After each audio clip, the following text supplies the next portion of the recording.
NASCAR returns to New England. New Hampshire began in colonial times, now a state of serenity and scenery. Nothing peaceful about what could go down today. The last time the trucks were racing, a war of words rang out between our points leader and NASCAR's bad boy.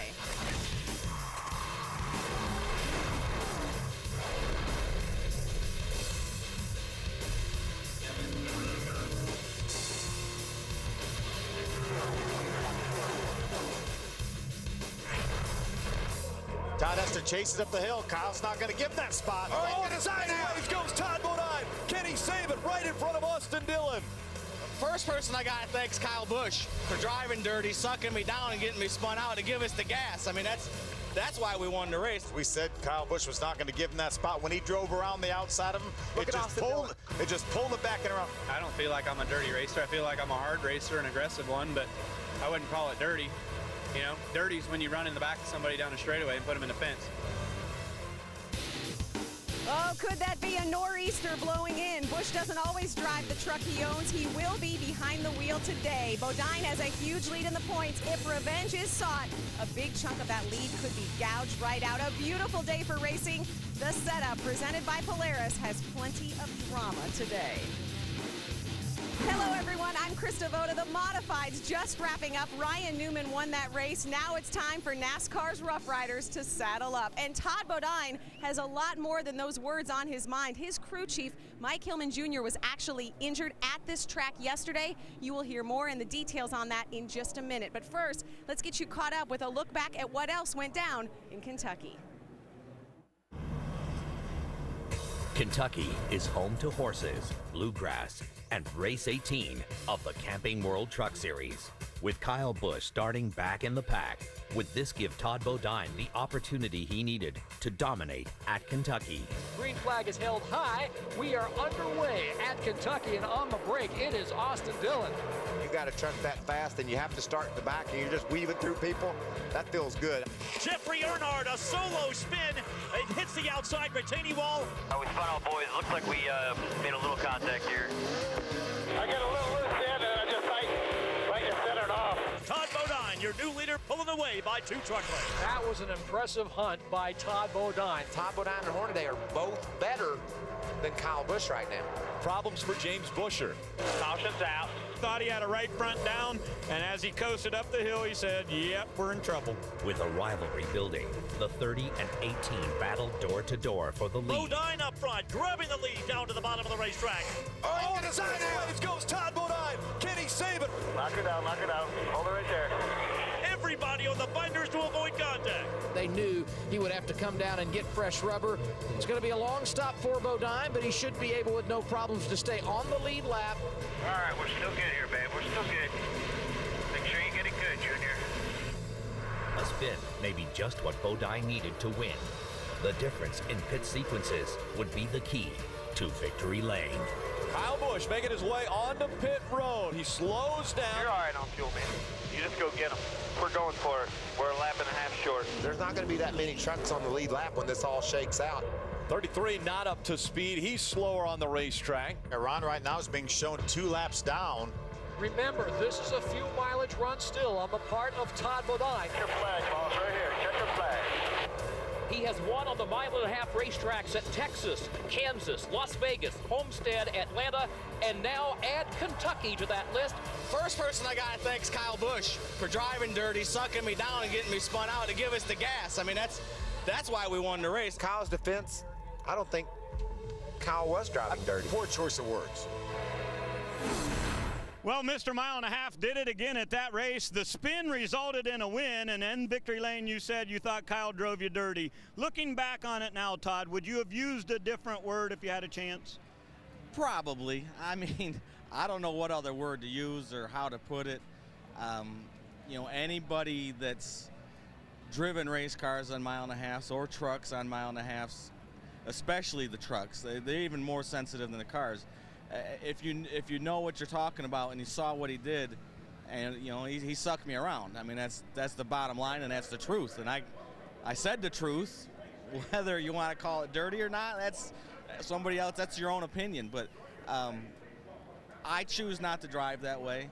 I went back and I watched the replay of the whole race, and everybody I passed You pass them on the outside, and everybody I passed, man, I had truck and a half between us. I give everybody room.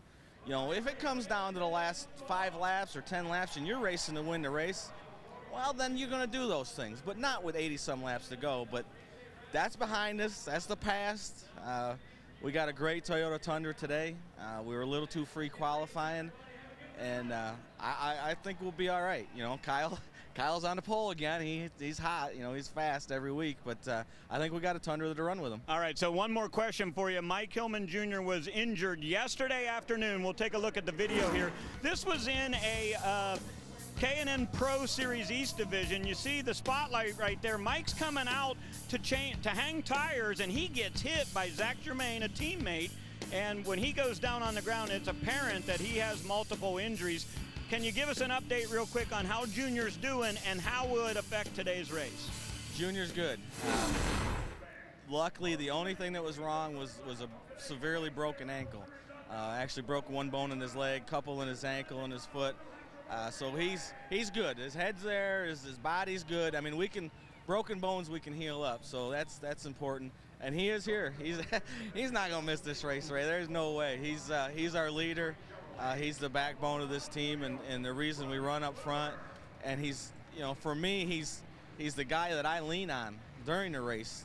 And, you know, he makes great race calls. He understands what I need in a truck to make it go fast during the race. And he wasn't going to miss this for nothing. All right, go get him today. Todd Bodine will roll off from 9th. Now let's check in with Adam. And Todd Bodine mentioned the fact that Kyle Busch was fast earlier today, 5th pole of the season. But before we look ahead to this afternoon, want to go back. I know there was some disappointment following the race at Kentucky. So after all the evaluation, a disagreement between you and Bodine, does that change the way you two race on track today at all, Kyle? I reckon we'll find out. All right, and in regard to today, obviously the truck was fast in qualifying. Different track probably this afternoon than what we had yesterday in practice. So how do you think this thing will react? Well, I mean, it's going to be a bit different right now. You know, we just had the modifieds on track, and they're on Hoosiers, and so with their rubber and then, you know, the sun now popping out, it might make it a little bit hotter, a little bit slicker. So I look forward to that, though. I feel like our truck's pretty good, and, you know, hopefully our Toyota Tundra, we can keep it up front and run hard, run strong, and beat the rest of these guys, try to come out of here with another win. 3 of his previous 4 poles on the year have resulted in a victory. Krista? All right, how will they race each other? I reckon we'll see. That is interesting. So where are the really good battles? We'll check out Austin Dillon and Matt Crafton. They are gridlocked, tied for 6th, both only 3 points behind Ron Hornaday in 5th. Timothy Peters is less than 50 points out of the top 3. He is trying to catch Johnny Sauter. Of course, Eric Almirola is up on top as well. Todd Bodine with a huge lead. Adam is standing by with Eric Almirola. We all know experience is important at any track, certainly at a tough place like New Hampshire. You filled in for Scott Speed earlier today on the Cup side. He's not feeling well during that happy hour session. How can that extra track time help you during the race today? I think it could help. The Cup cars are so much different than the trucks, though. So I probably won't take a whole lot of what I learned over here. But anytime you're on the racetrack, it's better for me. You know, I just love racing. I love driving race cars. So anytime I get an opportunity to go drive something, you know, I'm going to go do it. So looking forward to today. Our truck was really good in practice yesterday, especially on the longer runs. It never really seemed to fall off. It actually kept seeming to get quicker and quicker and quicker. We ran 20 laps yesterday at one time, and my 18th, 19th, 20th laps were some of my fastest. So really excited about our Graceway Pharmaceuticals Toyota Tundra today, and hopefully you never know what could happen. Maybe we'll have a good day and maybe go to victory lane. 6 consecutive top 10s for Eric Almirola, Krista, and he starts 6th today. Well, Kevin Harvick has a win here at New Hampshire in the Cup car and in the Nationwide car, but not trucks yet. Is today the day? Our Jake's Chevy has been really good, but I've been here a lot of times and had good cars in practice, and you get to the race and everything seems to change. So we just got to take that first run and hope that our Jake Chevy's right, and we'll adjust on it from there and see where we go. Just a little bit shorter race today, 25 laps less. Does that change your strategy? We came geared up for shorter runs, so we'll see how long we get those runs in the middle of the race. It seems like we always get one, so we'll see what happens at the end as far as how long the run is. All right, good luck. Kevin Harvick with Jegs.com on board. Harvick is nearly automatic this year. He's been in 4 races and has won 3 of those 4 times. A beautiful day. We are going to go racing. We'll get you closer next on The Setup. The Setup is presented by Polaris, the hardest working, smoothest riding off-road vehicles, now at your local dealer. Brought to you in part by Camping World. Visit Camping World and tour our Class C motorhomes starting at $399 a month. We've got what you're looking for. And by Edge Products, the leader in performance electronics. One of the most unique things for fans at this track, the view, especially if you got here early enough to mark your territory. The hillside on the backstretch is part motorhome mecca, part X marks the spot. And they will be having a wicked good time when those trucks roar by. Well, you have got the spot right now. Welcome back to New Hampshire Motor Speedway. You know, hard to believe that the guy who won this race 5 years ago today is watching it like you are. How good was he and who is he? Let's take a look as we crack open the vault.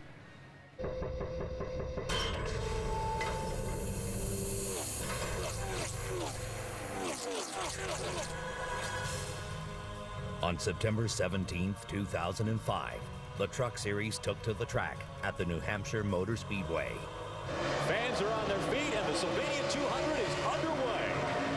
With the season winding down, the top 2 in points, Ted Musgrave and Dennis Setzer, were both looking for a big win to gain some ground on the standings. Dennis Setzer up in the 3rd position, our point leader, trying to stop the bleeding a little bit. But Rick Crawford, who hadn't won a race in over a year, had other plans in Loudon. That's Rick Crawford driving that number 14 Ford just past the 6 of Ron Hornaday. Circle bar Ford now up in the lead. What a great race we've had here. Halfway through the race, Crawford would take the lead and would stay in the top 3 for the remainder of the day. Here comes Rick Crawford. Crawford takes over the top spot from Dennis Setzer. Ted Musgrave's going to close in on this duo right here. As you mentioned, he may have the best truck rider off the front 3, but right now Rick Crawford in the lead in the Circle Bar Ford. Several times, Musgrave and Setzer would challenge Crawford. Side by side, a drag race. But neither of them could take control of the race for good. Rick Crawford will win the Sylvania 200. Dennis Setzer, Ted Musgrave coming home 2nd and 3rd. That's what I'm talking about. Crawford would take the win in Loudon, but Ted Musgrave would move on to become the 2005 Series champion. We miss Rick Crawford on the track, but he is still involved in the series, spotting for one of our rookies, Jennifer Jo Cobb. And Adam caught up with the guy leading the rookie standings. You talk about an up-and-down weekend. It has been that for Austin Dillon. They chased this truck big time in final practice yesterday. Much quicker in qualifying earlier today. A great starting spot. So what are your expectations for the race? After that qualifying run, I want to stay up there and run up front. The Bass Pro Shop Chevy was really good in qualifying, and it's a similar setup to our teammates at KHI. And just really proud of my guys that worked really hard all weekend. And it's kind of been a rough start to the weekend, but the qualifying made everything a lot better. And we'll just have to see how it races. I think it'll be good. 4th is where Austin Dillon starts this afternoon at New Hampshire. Thanks, Adam. Austin Dillon joined us on trackside last night, and he had the crowd fired up. He was going crazy. Speaking of crazy, how's that for a transition? Rick Allen, Phil Parsons, Michael Waltrip upstairs. Guys, I know all eyes will be on the 30 team with Mike Hillman Jr. and that injury, but what about what Todd and Kyle had to say to start the show? You said crazy to introduce us. I was thinking fired up was what you were going to go with there, but okay, crazy, we'll go with that. You know, all of our eyebrows went up when we heard Kyle Busch, so we'll wait and see as to how he'll race Todd today. Do you expect maybe a little rowdy on the racetrack? Well, I don't think Todd Bodine is in any position to have any feud going on right now with a 261-point lead. Michael, I think you and I both weighed in during that race at Kentucky. I don't think there was any dirty driving involved, and I think it was just a poor choice of words by Todd. We said that then, but the last thing Todd Bodine wants to worry about is somebody like Kyle Busch having an axe to grind, because we know that he's going to be running up front, Michael. It sounded like that Kyle Busch heard what Todd Bodine just said in that interview and felt like he was continuing to use poor choices of words. He didn't like what Todd said after the race that day, and I don't think he likes it today. But those two, they're going to be racing hard and racing at the front. They can't let this little spat between them mess up their day. They got to focus on their job, and that is to go win the race, both those guys. Does the injury to Mike Hillman Jr. cause any problems for the 30 team today? I think it inspires the 30 teams. I know it inspired me when I saw him get knocked down last night, and then he's here this morning calling the shots for that team. He's got to feel like he got hit by a car.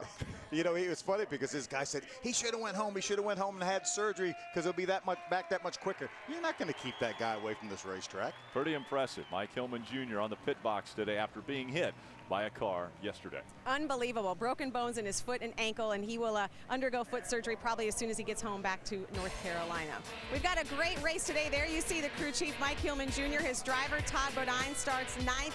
Kyle Busch is on the pole. We'll get you closer to go racing. And you hear the boos. That's because Kyle was just introduced. What do you think? You'll see it next. The setup is presented by Polaris, the hardest working, smoothest riding off-road vehicles, now at your local dealer. Is that a postcard? No, that is New Hampshire, a flat track for the flatbeds, a 1-mile loop of asphalt known affectionately as the Magic Mile. Today, Kyle Busch is looking for magic from the pole. Welcome back to the setup, everyone, live from the New Hampshire Motor Speedway. On Friday, the USA Today ran a lengthy article on Kevin Harvick Incorporated. Now, Turner Motorsports really can't compete with KHI when it comes to name recognition, but they are trying to prove that they can compete with that organization and all others when it comes to racing on the track. I think that we have what it takes to get there, and I think we'll be in victory lane before you know it. I just have a feeling one of these Turner Motorsports trucks are going to be in victory lane this season. It would have been easy to go out and hire someone that's won 30 races and bring them in and win a race, but I wouldn't feel like I've accomplished anything. If I can take Ricky or James or some other young kid and put him in winter circles for the first time, then I've accomplished what my goal has been. Sometimes it seems like you have to lose one to learn how to win, and I think both teams are right at that cusp, right there. And you know, you have to be there each and every week, and in one week it'll all work out and go right. The biggest thing that I can always lean back on is when things did go wrong, we were running competitive. Ran good at a lot of places this year, Texas being one of them. I think we had top 3 easily, and we earned it. We was up there running, and unfortunately, we had a right front issue. What a great run Ricky was having. He was currently being shown in the 7th position right then. It's very frustrating every time, you're trying to make the step forward, and Darlington's a classic example. Just a wrong place at the wrong time for Ricky Carmichael. It seems like that's been a good majority of the season. It's just bad luck. That's it. You run up front week in and week out, you're going to get wins. The only way to win is to continue and not get down and just work harder. We definitely want a top 10 points for sure. That's our goal right now, and to win races. The bad part of it is if we'd run all the races, our average finish would put us 3rd. How impressive has James Busher been since he jumped in this truck full-time in the series? He was going to be the driver that we actually built the team around to start with, and then he had another offer. We made the decision Busher wasn't going to run the full season. After I ran my first race with Turner Motorsports at Kansas, we kind of decided that it'd be better to focus on truck racing again, and I think it's paid off. I think we've had really good runs this year, and we've been fast every week and qualifying really well. Doesn't he usually qualify 3rd? Well, 7 times I think he's qualified in the top 3. Yeah, we're mad that we're not getting these poles, but at the same time, it's still a pretty good accomplishment to be starting 2nd and 3rd every week, it seems like.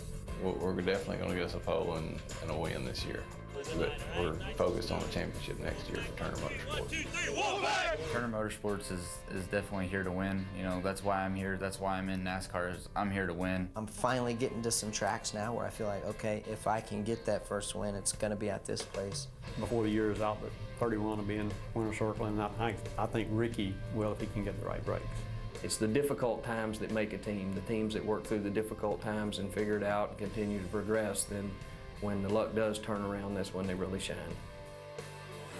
I can promise you earlier today, James Busher was not satisfied by not winning the pole. You had a very fast truck in practice, so is it fast enough, and can today be the day you break into victory lane, James? I think this Wolfpack Reynolds Chevy's fast enough to win. It's just everything has to go right.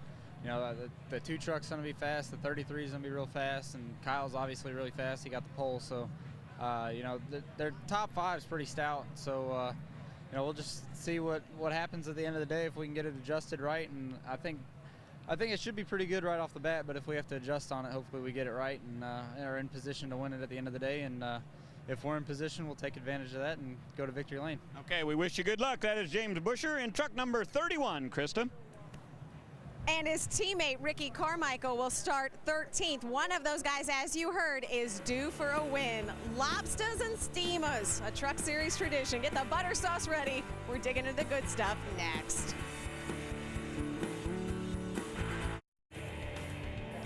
Next week, it's Viva Las Vegas. Also on speed, Barrett Jackson. Over 21 hours of coverage. It all begins Thursday. On Saturday, Barrett Jackson first straight into our truck race on speed.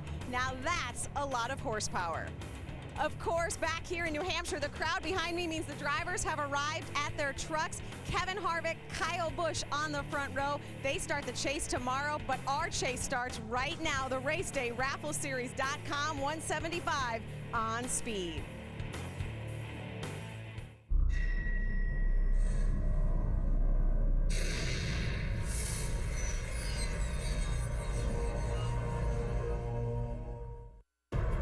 The last lap, is everything. Across the start-finish line, taking a white flag. The spotter will say white flag one more time around. Run the same line I've been running all day. Is there going to be a green-white checkered? Is this going to be the last lap? What can possibly go wrong?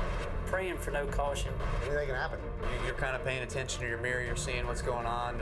Get off of turn 4. Come off of 4. You can see that checker flag. You don't want to make any mistakes. You don't want to miss your line. Tight on fuel. You're watching that fuel pressure gauge. You might not have looked at the gauges for 20 laps, but you look at them right then. The only thing on your mind is making it back to the checkered flag first. Coming to the checkered flag, it's every single emotion you could possibly imagine. We know we're going underneath that checkered flag.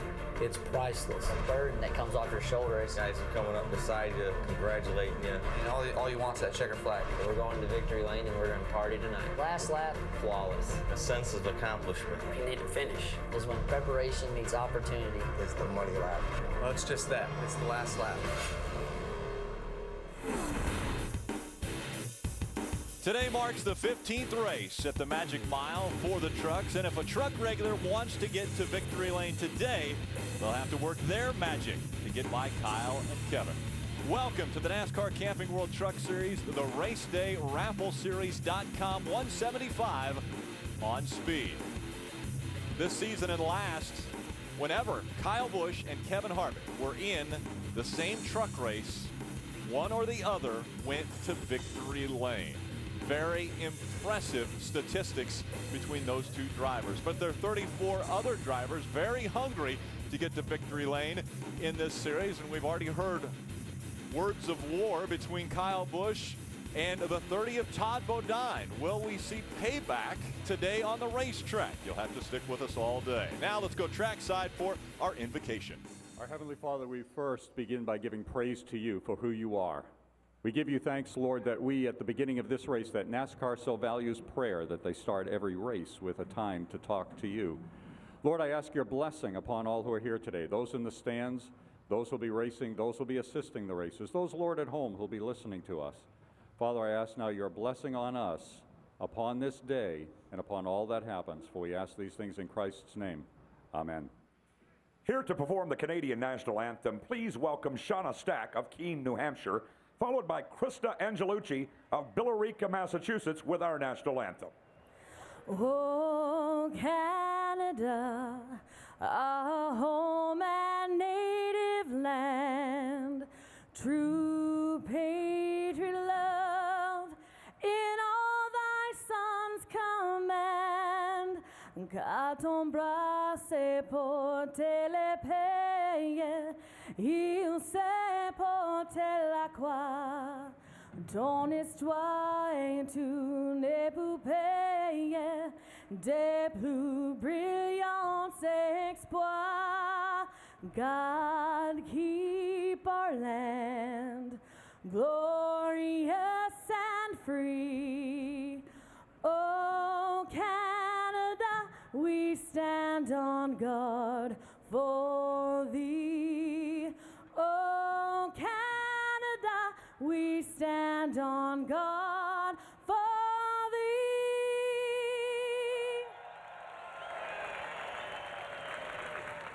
Oh, say, can you see by the dawn's early light what so precious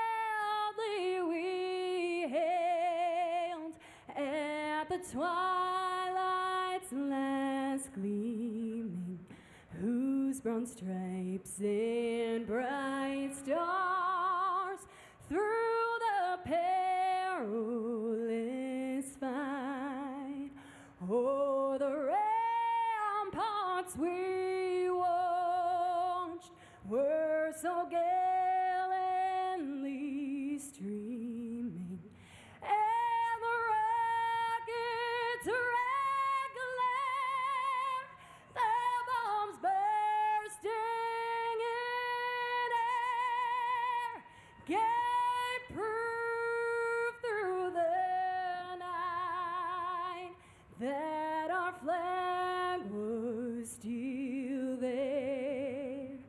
Oh, say does that star-spangled banner yet wave o'er the land of the free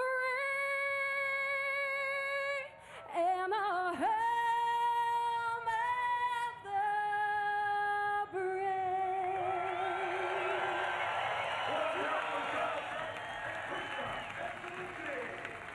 Great crowd on hand for race 19 for the Camping World Truck Series.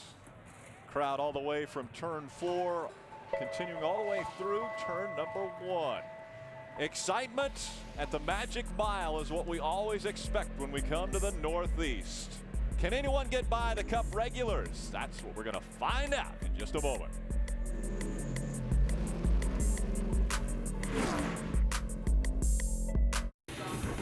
The NASCAR Camping World Truck Series on Speed is brought to you by Camping World. Visit Camping World RV sales and tour our Class C motorhomes starting as low as $399 a month. We've got the RV you're looking for. By AARP's Auto and Home Insurance Program from the Hartford. And by Toyota. Spectacular crowd on hand, and everyone has a pretty good seat in the grandstands. But probably one of the best seats is held by Krista Voda. She's here for our Polaris resetup. That's right, Rick. I've actually changed locations. I'm in the flag stand because I'm going to have the honor of starting this race, waving the green flag for the Race Day Raffle Series.com 175. Kim and Sarah are going to help me out, but they actually they gave me this piece of tape in case I need to tape the flag to my wrist. We may use that, but let's go ahead and get you caught up on some of our other big stories. Mike Hillman Jr., crew chief for the number 30 Todd Bodine, smashed his foot and ankle. He was run over in a K&N Pro Series race last night when he was pitting the car. He is here. He is still going to be calling the race, but he will have to have surgery when he returns to North Carolina, his home. There has been talk for a while about the series using a spec engine. It's been tested at some tracks. No one's used one in a race until now. Eddie McDonald's Grimm Racing Ford will be running a spec engine today. In the New England area, this is the time of race they circle on the calendar. You guys have all started races. Phil, you started the Daytona 500. Wave the green flag. Any advice for me? Don't drop the flag. That's what everyone says. I'm so nervous. Well, we know you won't drop the flag, Kristen. We're very proud that you're up there on the flag stand. I guess quickly, Todd Bodine, obviously our points leader, but he's got a wounded crew chief. Does that affect the team? I think it inspires them. I think these guys are going to be on their game. Mike Hillman Jr. is on the pit box. That's amazing, Phil. He was hit yesterday on pit road. He survived that hit, and he's ready to go today. You know, I think this racer has always been proven to be very difficult to win from a poor starting position. Right. Only once out of the top 10, the fastest 2 trucks on the front row. Well, that normally is the way it happens. Fastest 2 trucks normally are up front. Let's go for the starting command. We go trackside. Ryan West, as he delivers the most famous words in motorsports. Drivers, start your engines. When you're ready. All right, buddy, fire in the hole. Sound good? How about the smile on Jack West's face as he was able to give the command and 36 trucks come to life? Phil's right. 2 of the fastest up front, 2 of the best will take us to the green flag when we come back. Welcome back to Loudon, New Hampshire. Trucks are just rolling off of pit road and making their way on to this Magic Mile. See some overcast skies above the racetrack today, 66 degrees. We're about ready to get underway. Just a slight breeze, but looks like a pretty nice day for racing here in Loudon. absolute perfect conditions for these guys to race trucks today. Take a look at our ZMAX track description of the Magic Mile. Very challenging racetrack. Long straightaways, very, very tight, relatively flat corners. You see progressive banking, 2 degrees on the bottom, 7 degrees on the top. Pretty difficult racetrack to pass on, Mike. It's very difficult, and you're going to use the side of your truck to pass maybe more than you do that banking. There just isn't hardly any there. You get down on the bottom of the racetrack, if your truck's pushing, that thing can snap sideways in a hurry. You'll find yourself running into each other. That's a big part of racing here, managing your temper and trying to keep off each other. How about a Royal Purple race analysis? We're going to have 36 trucks starting this race. The race this time is a little bit shorter than it's ever been. Only 175 laps, 185 miles. You see the first right at $500,000, and our pit window is about 80 to 90 laps. That pit window will be fun today, too. When are they going to make their last pit stop? When do they need tires versus track position? I want to take a look at a few drivers, a few names that you might not be familiar with here in the Camping World Truck Series. In our Speed Spotlight, we start with Ray. Well, I'd like to talk about Peyton Sellers, Rick. This young man has been a proven winner in just about everything that he's driven. In 2005, he won the Whalen All-American Tour. He had 15 victories that season. But I think it's cool, the sponsorship that he's got this weekend. It's called Skills USA, and Peyton's a big advocate of helping kids stay in school. They teach ethics, communication, leadership, and citizenship. All great qualities. Peyton, I asked him earlier today what his goal was today. He said, I'd like to finish all the laps here. I've been pretty good in other divisions at this track, but today it's a big learning experience. Adam? The goal set much higher for Bobby Hamilton Jr., who's making his 4th start of the year here today, Ray. He rolls in the 17th position. He was very good in practice yesterday. The Greeting Express is the sponsor here this afternoon. That's a one-race deal. However, next week, he plans to be in Las Vegas with Lilly Trucking donning the hood. They feel like if things go well, that could be a sponsor that comes on board full-time, not just for the remainder of 2010, but potentially all of next season. Phil? Adam, let's shine a spotlight on 30-year-old Eddie McDonald from Raleigh, Massachusetts. Eddie's no stranger to this racetrack. He's won 3 times here in the K&N Pro Series. He actually finished 6th in the race yesterday. He was 2nd points in the 2009 season. He's trying something new in his debut. He's running a spec engine that Krista was telling us about, the same engine that the K&N Pro Series East and West runs. He'd like to finish this race and possibly go to Martinsville with his same truck and engine for his next start. He will start this race in the 22nd position in this Ford, Mikey. Guys, let's light up driver John King. This 22-year-old from Kingsport, Tennessee rolls off 23rd. A strong season racing in the Bill Elliott Driver Development Program led John to NASCAR. King made his Camping World Truck Series debut last month at Bristol, his home track. And what a job he did. Started 30th and raced up to a 15th place finish. A top 15 in your maiden voyage? Not too bad. Pretty impressive. We'll keep our eyes on those drivers throughout today's race. We're also going to ride along with a few different drivers, one of those being the number 12 of Mario Goslin. He'll start in the 15th position. We're also going to ride along with Matt Crafton. What a great battle they're having for the 5th position in points. Matt's only 3 points out of 5th. He's in 7th right now in his Menard Chevrolet. He will start this race in 11th. I want to ride along with this guy because I think he can win. This is starting 8th, Timothy Peters in the Toyota Tundra, onboard cameras with him. He's fast, y'all. He is fast. A couple fast guys. So you go down to Ray Dunlap on pit road. Well, I wanted to give you a final thought before we go green today, Rick, and it's on Kevin Harvick. In the pre-race show, he said a fast truck in practice doesn't always translate in the race, but a really good chassis and a brand new chassis for Kevin Harvick usually does. He's won 3 times this year, each time in a brand new chassis. Guess what? Today he's in number 49. This is the first time it's hit the racetrack. Adam? Experience is important at New Hampshire, Ray. 5 of the last 6 winners here have gone on to win a NASCAR championship. Only twice has a rookie gone to victory lane. Kurt Busch and Andy Houston. And guess who Andy Houston is spotting for today? A rookie, Austin Dillon, who rolls 4th. He's going for his 2nd win of the year. Rick? Thanks a lot, guys. Now we're going to go back to the flag stand. And Chris Devoda, she's got the green flag in her hand. She's going to bring the field to the line. Unbelievable experience. The Race Day Raffle Series.com 175. You all at home are along with me. We are green in New Hampshire. 3 wide going into turn number 1. And Hornaday checks up and allows Kyle Busch to have that line on the bottom. You think Krista enjoyed that? I think she might have been a little excited about waving that green flag. I bet she's going to stay up there a few laps. That's a pretty neat experience she just got to be a part of. I think Eric Almirola may have bounced that right rear corner of his truck off the wall coming off too.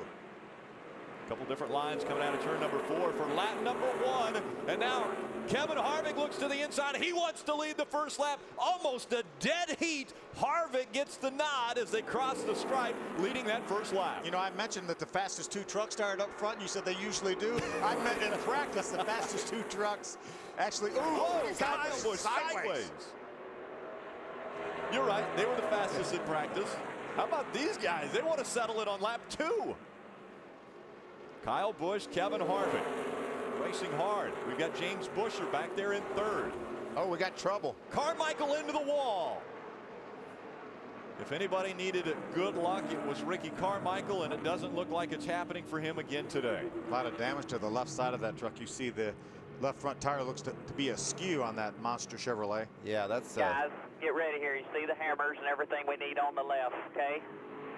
That's enough damage to mess up his whole day for sure. I noticed the first time through 1 and 2, he was way down on the apron, racing side by side with another truck. See if we can figure out if that's what he was trying to do again. Oh no, actually he's up on the high side that time through. It looked like he was by himself. There could have been some contact prior to us getting a view of him. Look right side of your screen. It looks like he's all by himself. He was following the 51 truck of Eric Almirola. See if we can take a look from Matt Crafton's onboard. Oh yeah, what a great view, guys. He just got loose entering the corner. You know, we talked about how tough these things are to drive for a lap or 2 till you get your tires warmed up. They start with such low air pressure in all 4 corners of these trucks in the tires, and it's just a handful for a few laps, and it got away from Ricky. They're going to go to work on the 4 truck. Krista, how was that up in the flag stand? Well, like I said, as the green flag was about to wave out of my hand, absolutely unbelievable. I know a lot of folks at home probably dream of doing that. Hopefully they could share in the experience. And I know you guys were worried I was going to drop it. I got to tell you, I had a death grip on that flag. And as Kim was doing all of her caution laps, the pace laps, I was behind her practicing. But absolutely incredible. I know the sponsor is a way to help people to give to charity. And hopefully we helped you to a great time on the start of that race today on Speed. You know, Krista does the reset up in our pre-race show. Let's let her do the green flag. We got another one coming up right here. Krista, you want to throw it one more time? Will they let me? I think NASCAR has to tell her that. I mean, it's nice of us to say that. It's okay with us if she doesn't. Yeah, Tap Kim on the shoulder there. Tell her you want to do that. Yeah, just push her out of the way and say I'm taking over. We have series director Wayne Otten up here. Maybe we could get his attention and see if we could get the thumbs up from him to give you the green flag once again, Krista. I don't know if they'll let me do that, but I do know as the cars continue on the caution laps, I believe Ray has a story down below. Now, Chris, I just wanted to talk a little bit about fuel mileage. When we showed that pit window on our graphic earlier, it said 80 to 90. I've gotten much different information down here in the pit area. Many of the guys telling me it's much more like 70 to 80. If you could go 90 laps, you could cut this thing in half and make it on 1 stop. But everybody telling me this is a 2-stop race today, even though it's 25 laps shorter than it's been in the past. Adam? And the reason the caution is out because of the driver you see on screen, Ricky Carmichael. He did make a pit stop, got tires. They worked on that left side. Ricky said he felt like the toe was out because the wheel was a little bit off on its turn. So we'll have to continue to watch his progress. And this is very disheartening for a race team that tested before coming here to New Hampshire at a brand new truck and felt like this was a weekend where they could really shine. He's got more work to do there too, Adam. He needs to come back to the pits. He's dragging pretty bad there on the left side, so it's going to be a long day for that team. Green flag back in the air. Kim Lopez has it in her hand this time. Kyle Busch, Kevin Harvick, 1 and 2 as an inner one. Good battle for 3rd. James Busher was running in the 3rd position. Ron Hornaday from his 4th place start was able to get that 3rd spot. Looks like they're about 4 wide stacked up in the middle of that corner, but they got it all sorted out. Timothy Peters made a good run around the outside and has cleared Justin Lofton getting down into 3. This battle for the lead's fun. Kyle Busch still holding off Kevin Harvick, but Harvick giving him everything he can handle. You know, yesterday we watched final practice and we saw Kyle Busch, his truck really free up off the corner, and it looks like he may have some of the same situation here early on. Well, in the short run, Kevin Harvick's truck's definitely faster. It'll be interesting to see how these two trucks. They're into the wall. Now we've got side by side up here for the lead once again. Harvick not able to clear that 18. Remember, it's a little bit flatter down there where the two truck of Kevin Harvick's running. Ray, what's going on? What's Kyle Busch saying? Well, loose, exactly what you were saying, Phil. And he came on the radio and gave his team a little bit of a tongue lashing. He said, when I get into the corner, this left front of the nose comes up off the ground, makes this thing terrible loose, and I want to do something different to the trucks that we're taking the rest of the year to get it better. He said, this is a real handful. I like them loose, but nowhere's near this loose. We got some work to do in the shop. Well, we've seen him loose before. We've seen some other drivers already having troubles on the racetrack. This start has been wild. Check this action out back in the pack. Amarola. Timothy Peters is in the middle of this mess. You can see Austin Dillon locks up his brakes. Amarola runs into the back of Peters, and for a second, looked like Skinner thought, I think 4 wide will work here. Luckily for everybody on the track, he changed his mind. There's another view. You see Austin lock up his left front. When he did, Timothy Peters couldn't go, and then they all just split him and all went all the way around as we got another battle for the lead. These two continue to fight it out. It's been Kyle Busch, though, that has held on to the advantage, even though Kevin Harvick was about, I think it was 21 thousandths of a second in front of Kyle on one lap, the first one, but then it's been Kyle Busch since then. Well, Harvick would drive away from Kyle Busch if he could just clear him, but it's so hard, like we talked before the race started, to pass here. The bottom of the track where Kevin's operating is a lot flatter than up there where Kyle is, and makes it really hard to make the pass. Hornaday and Busch are battling for that third spot. Busch running inside, Hornaday on the outside. He needs to go 33. We talked to James Busch, and he really felt like they could get to victory lane with this truck before the end of the year. Tell you, when you're outrunning somebody like Ron Hornaday, who's won 3 times here at Loudon, you're doing pretty good. That was a great move he made there, too, right through the center of the turn. That's where you want your truck the fastest, dead in the center, and that's where James really got Hornaday. You see these guys racing side by side, head to head. Well, since the 2008 season, when these guys have been racing side by side and head to head, nobody else in the series has won a race. Since 2008, these guys, you can see right here, that's all the races that they have both been in since the beginning of last year, and they've won every single time they've been together. And, you know, early money might be on them to do that again. Well, I mean, I think so. They've driven off to about a 2.5-second lead. While they're racing side by side, racing for the lead, they're still opening up the gap on the third place truck. Yeah, last time by, they were faster than Buescher by a couple tenths. He's got perfectly clear track now. Can he make his truck faster than theirs? Yes. Last time by, James Buescher was the fastest truck. So he's closing in now, Phil. 18 of Kyle Busch continuing to lead. Kevin Harvick running second. James Buescher, Ron Hornaday, Johnny Sauter, your top 5. Tomorrow, NASCAR race day rocks the Granite State for round 1 of the chase. Defending champ Jimmy Johnson, Tony Stewart, Denny Hamlin, and owner Richard Childress will join us live. NASCAR race day built by the Home Depot, live from New Hampshire tomorrow, 10 Eastern, only on Speed. Rocks the Granite State. I like that. Did you make it up? I did not. Can't lay claim to that. No. Kyle Busch is laying claim right now to the top spot, and Kevin Harvick running second. You know, they have almost a 4-second lead over third. Yeah, I said right before we went to break that James Buescher was the fastest truck on the track.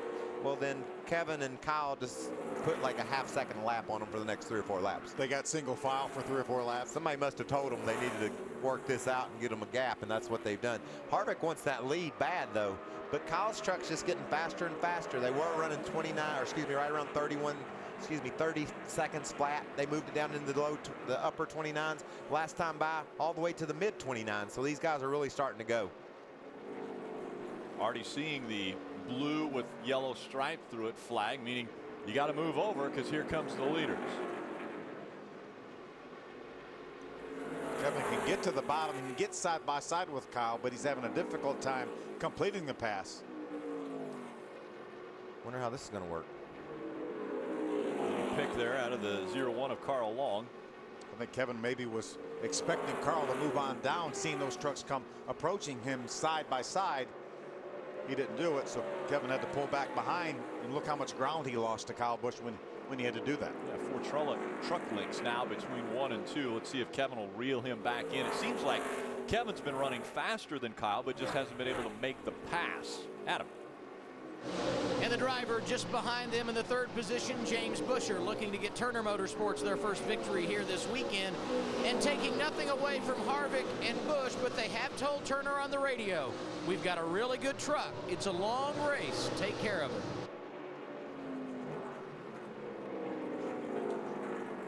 James Busher's holding off Ron Hornaday. James running 3rd. There's Hornaday back in the 4th spot. Hornaday's running all by himself on the track. And, you know, at Loudon, when you can run all by yourself, it certainly makes things a lot easier. When you're up there like Harvick and Busch are trying to sort it out between 2 trucks, you can't pick your own line. This track is very challenging. We saw Kevin Harvick lose that ground behind the lap truck of Carl Long. The very next lap, he was able to run about a 1/10 faster than Kyle Busch. This time Kyle was a couple tenths faster than Kevin was. This is a battle for the 16th spot. That 47, Bobby Hamilton Jr. Outside of him in the 23 is Jason White. Yeah, in practice yesterday, in the 2 combined practices, Rick, Bobby Hamilton Jr. was the 6th fastest truck. He didn't have a good qualifying run this morning, but he's been able to pick some trucks off and racing himself toward the front. Jason White's in that tough battle for a top 10 spot in the points. Right now he's being shown as they run on the racetrack in the 10th position in points, just 11 points ahead of Justin Lofton in the 7 truck. Yeah, he had 3 or 4 races in a row there where he had an engine problem in his truck.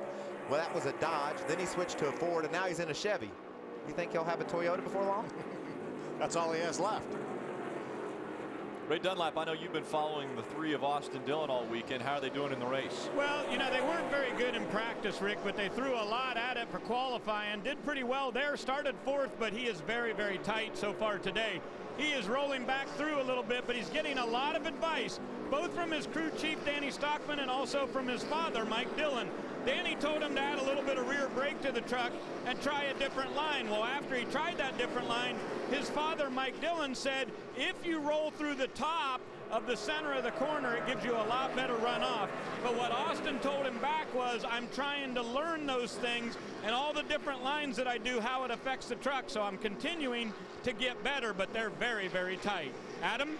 Similar scenario for Timothy Peters, who's having a status quo day. Started 8th and running in the 8th position. They told him, work the bottom of the track. That appears to be working best for you in regard to lap times. He's definitely using the bottom. He actually had his left sides down on the apron of the racetrack. That's exactly where you go if you're pushing. You try to get that thing down there even below maybe where it's banked 2 degrees, where it's banked no degrees, and that unloads the left front of that truck and helps it to cut around the turn. These drivers are going to, like we said, they're going to try every possible line to get these things around these tight turns. You're carrying so much speed into the turns after these long straightaways that it's just a challenge to get these things to go in the other direction when you get there.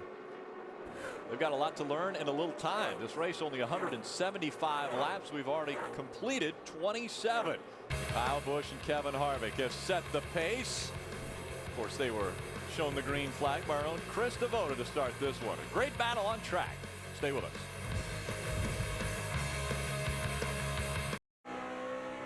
Be the biggest racing fan you can be with Verizon Championship Racing at the track and on your phone. Nationwide IndyCar driver meet and greets to exclusive peeks inside the Penske garage right on your VCast phone. Bring your hard card to Racing Nirvana. Only from the network with the most 3G coverage, Verizon. Mario Goslin, aggressive out of the gas. We ride along with him. He just got passed by Kyle Busch and Kevin Harvick. He's currently scored in the 20th spot. It's Kyle Busch, Kevin Harvick, James Busher, Ron Hornaday, and Johnny Sauter, your top 5. It's amazing the pace right now that Kyle Busch is setting. He continues to run laps around 30 seconds flat, and we just get just outside of the top 10. Those guys have a difficult time running below about a 30-50. That's right. That time Kyle put it on down into the 29-second bracket. So his truck, you know, when a truck is loose at the start like his was here at Loudon, it'll generally come to you. The trucks usually tighten up as you go along here. So Kevin Harvick was trying to jump on Kyle early because he knew that truck was just going to get better and better, and he just wasn't able to get the pass done, and now Kyle's been able to drive off. Pretty good little battle here between Todd Bodine and Matt Crafton. Adam, what's Crafton talking about? After starting 11th, he rides in the 7th position and working lap traffic here as he tries to chase down Todd Bodine. And early in the race, Rick, he said it was tight center off. He has since came back and said, I'm really good when I'm running by myself, but when I get in traffic, I really need some help getting off the corner, Ray. And Todd Bodine fairly tight, too, in that Germain Racing Toyota Tundra. Early in the run, he said he thought he was dragging the oil pan, but apparently whatever was dragging, whether it was a pan or a cross member, it has stopped now. He said that has gotten better. Bodine trying to make adjustments by using his blowers on the tires to try to help that thing get a little bit freer. He said it was a 6 on a 1 to 10 scale of tight in the early part of the run. Good battle for 15th and 16th. Stacy Compton has 15th right now. Bobby Hamilton Jr. in 16th, trying to take it away. Yeah, he drove up to Compton about 10 laps ago and got hung right there. He can't quite make the move. Looked on the outside a couple of laps, been down on the bottom, but Bobby Jr. again looks like he's a little bit faster than Stacy, but needs that groove Stacy's using. You can see right now Jason White is right behind them. He's the next truck to go a lap down. Kyle Busch right behind Jason White, so they're just about 2 seconds behind this battle right here. Kyle Busch is coming to put him a lap down. We call the Magic Mile kind of a short track. It's not officially a short track. It's over a mile, but we say that it races like a short track. Is that why we're not seeing guys being able to make the pass, complete the passes here without bumping somebody out of the way? It's an interesting mix, Rick. It is a short track, but then you got to remember you're running 160 when you get to the end of the straightaway. And if you start moving anybody around much, you can cause yourself and that other driver a lot of problems. So it's tiptoeing at 160 when you dive off into these turns.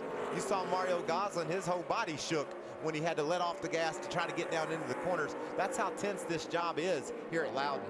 And we saw Kevin Harvick, get underneath Kyle Busch numerous times, just not quite able to make the pass. It's very difficult because it's flatter down there in the bottom to get the power down. Kevin can pull up beside him, but he just can't use enough power to pull alongside and beat him down to the next corner. We've only been slowed one time because of a caution. That was Ricky Carmichael getting into the wall early, and that means that Kyle Busch has put quite a few trucks a lap down. Only 16 on the lead lap. Welcome back, door to door for the lead in New Hampshire. Kevin Harvick now to the inside of that 18 of Kyle Busch just 2 laps ago.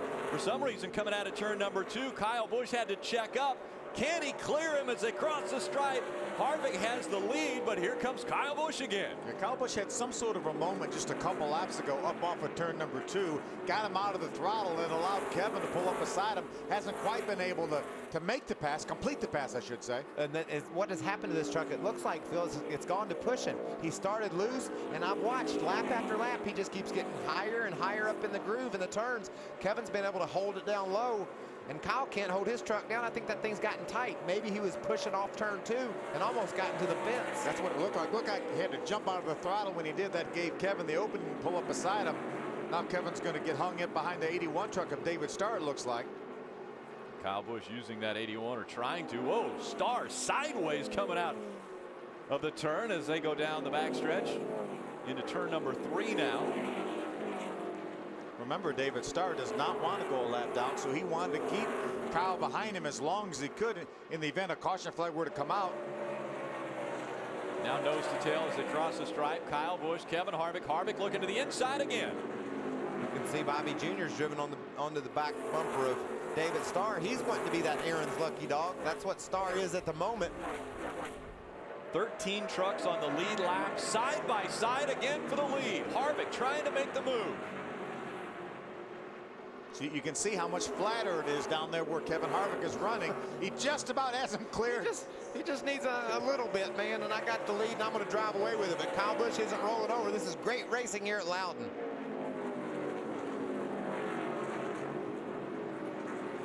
Kevin Harvick again to the inside. Does he have him cleared this time? Oh, yeah, there Not goes. quite. Wow, Busch is going to hold on to that spot even sideways. He's got him now. Kyle's got him. Kevin's got him. I talk about Kyle and Kevin enough, I almost interchange them. Kevin Harvick out in front. John King going a lap down again in the 46. So Kevin Harvick, let's see if he checks out on the field now. I'd say that's a pretty safe bet for the moment. Now that doesn't mean things are over. These guys have got to make a couple of pit stops and make some adjustments to these trucks. But right now, after 50 laps, Harvick's truck is a lot better than Kyle Busch's. Talked about the pit window being 80 to 90 laps. We've only had one caution, so potentially we could see green flag pit stops coming up. And Ray talked about the fact that he was hearing guys talking about maybe not being able to go that far. Remember, they had to qualify with the same fuel load and the pace laps, so their first stop will be a little earlier than they should be able to go after they fill it up with fuel. We came back to commercial. We talked about that moment that Kyle had. Watch this now. Watch coming off that corner. He got way, way high, Michael. Got out of the throttle. I think you were exactly right. I think he got a little bit tight, had to back off. And it happened gradually. Lap after lap, he just kept sliding up the bank more and more. And I'm sure he had had his foot on the floorboard exiting turn 2 every lap up until then. And then when he tried to do it that time, it just wouldn't quite stick. Lost the nose and eventually lost the lead.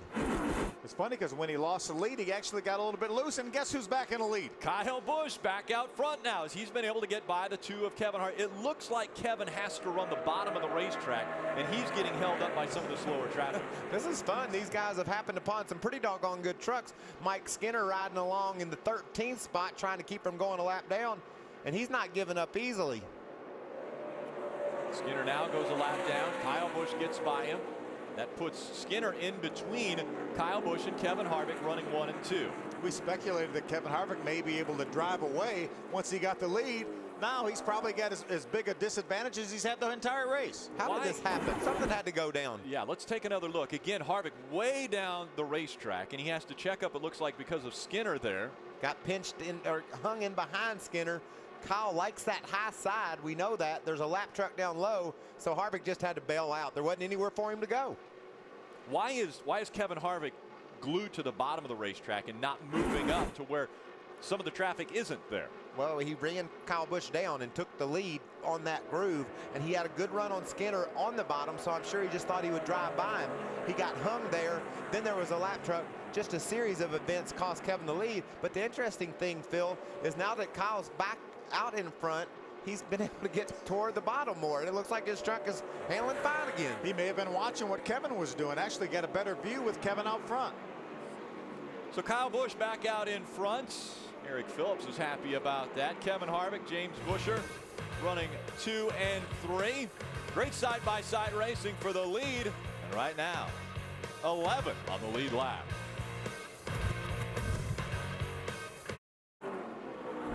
Monday night, you can't miss NASCAR Race Up. Steve Byrne delivers the ultimate race recap of the first race of the chase and a preview of how Dover will shake up the championship battle. Get a full hour of NASCAR Race Up presented by Hooters Monday night, 7 Eastern, only on Speed.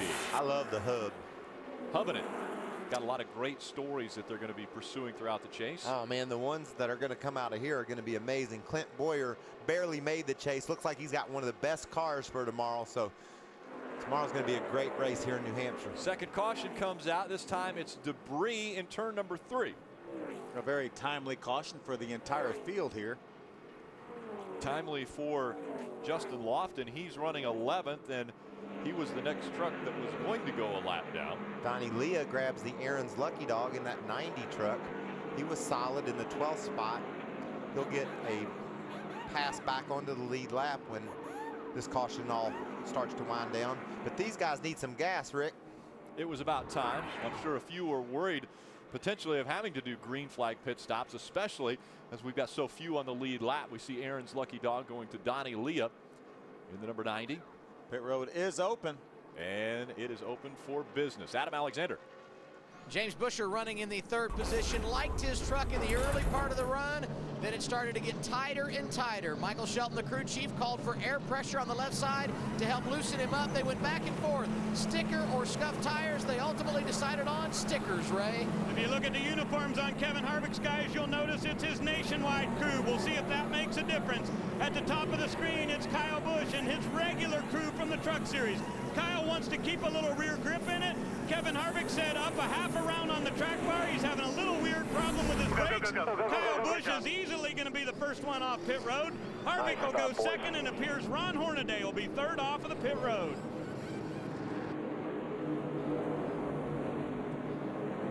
6 trucks already off of the racetrack. And again, one involved in an accident early on. That's Ricky Carmichael. This caution for debris. Great crowd on hand for today's race. Coverage of the NASCAR Camping World Truck Series on Speed is brought to you by Dodge. Visit Dodge.com or your local dealer today. By Royal Purple, the performance oil that outperforms. And by Chamberlain Garage Door Openers. You're welcome home. Gorgeous area here in the Northeast. Problems, though, for the 31 as he was on pit road and had a little problem.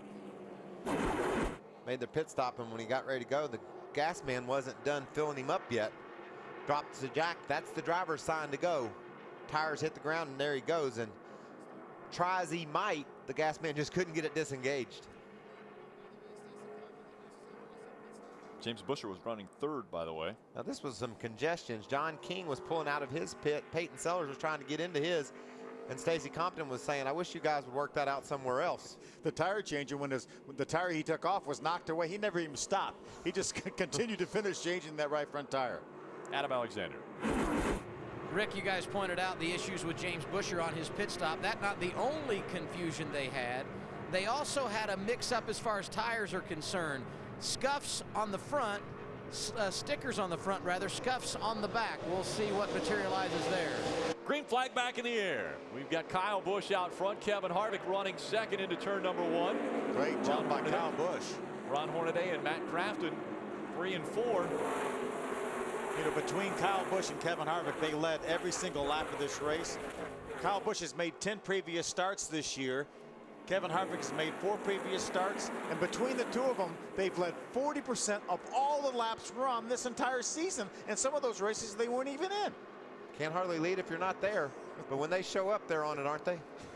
And we're going to have a lead change again, it looks like. Kevin Harvick down at the bottom of the racetrack has run so good. 6 times these two have changed the lead in this race. I was talking to Kevin yesterday in the garage area, and he said his truck turned so good through the center of the corner that he wasn't having to use near as much brake as he typically does here. Now Ron Hornaday coming into the mix in the 33. He's running 3rd. Here comes Harvick once again, looking to the inside, trying to take the lead away. You see Busch move down the racetrack. Harvick got the lead. Kevin Harvick is your race leader, well, at least at the stripe. Here comes Kyle Busch again. We've had a lot of lead changes between these two today. Usually it was just by a fender, but or a nose. Kevin Harvick led by 21 thousandths of a second on lap number 1. That's like a piece of tape or so, isn't it? Again, Kyle Busch able to get that outside line working for his truck. Gets back in front of the 2. Harvick tucks right in behind the 18. But look how much patience Kevin has shown here. I don't know that they've made any contact whatsoever, and it seems like they've been like this side by side for probably at least 30 of the 70 laps almost we have complete. Well, let me just tell you, today in the NASCAR world, there aren't 2 better drivers out there than these 2. They can race synchronized side by side with respect and put on a heck of a show and are very rarely going to cause any issues. That's just because they're that good. And I guess that's why they're in the front, too. And that's why, as Phil mentioned earlier, since 2008, anytime these 2 have been in the race, one of them has won. Todd Bodine looking to the inside of Eric Almirola now. Those 2 go door to door for position. Bodine sideways. He has to check up and get back behind Almirola. Thought for a moment that may open the door. Oh, around goes Jason White. Around. The 23 of Jason White goes around. Smoke on the backstretch. Right, you're clear. Keep it rolling. Didn't hit nothing, guys. We spun off the 2. And that will bring out our 3rd caution. That caution is a welcome one for Bobby Hamilton Jr. Bobby had raced his way around Mike Skinner and up into the 13th spot, making Bobby Jr. the Aaron's lucky dog under this caution. You can see there, this truck's been good since the start. We talked about how fast he was yesterday. He didn't qualify well this morning. It got him a lap down, but now thanks to Aaron's and the lucky dog, he's going to get that all back. And that's only going to be 13 trucks on the lead lap right now. Jason White was running 15th when this happened. Look, he's all the way off the track down on the apron. Totally off the track on the apron, just trying to get that truck to turn, get him some bite down there so he can make that pass, and it just got away from him. Did a nice job not making any contact with the 81 of David Starr, who was on his outside and then kept it out of the inside wall as well. Let's see what Mario sees. Jason. All 4 tires for a moment down on the apron, Mikey. And that works, Phil. You can get by with that, but you just have to know your truck. And his truck was obviously, we just restarted, and so he didn't quite know what he had yet. Adam, what are they saying about the 13 down there? I heard him say something about an issue with the brakes, and perhaps Mike, you can, and Michael, Phil can interpret this a little bit better than I. It was hard to understand Johnny the last time he came on the radio because he was so animated, but I thought he said the brake bias adjuster was stuck inside the truck. So you guys can think about that and talk after I throw it to Ray. Well, Adam, I just wanted to add on Mike Skinner. They just came on the radio and told him there was a problem with the gas filler neck on the last pit stop. They did not get it full of gas, so Skinner is going to have to give up his current track position and head to pit road to get gas. You can't get that far out of sequence or take a chance of not only having half a tank. So Skinner will be on his way down pit road. So Mike Skinner has to make his way onto pit road. Again, mentioning a great crowd on hand for the Race Day Raffle Series.com 175.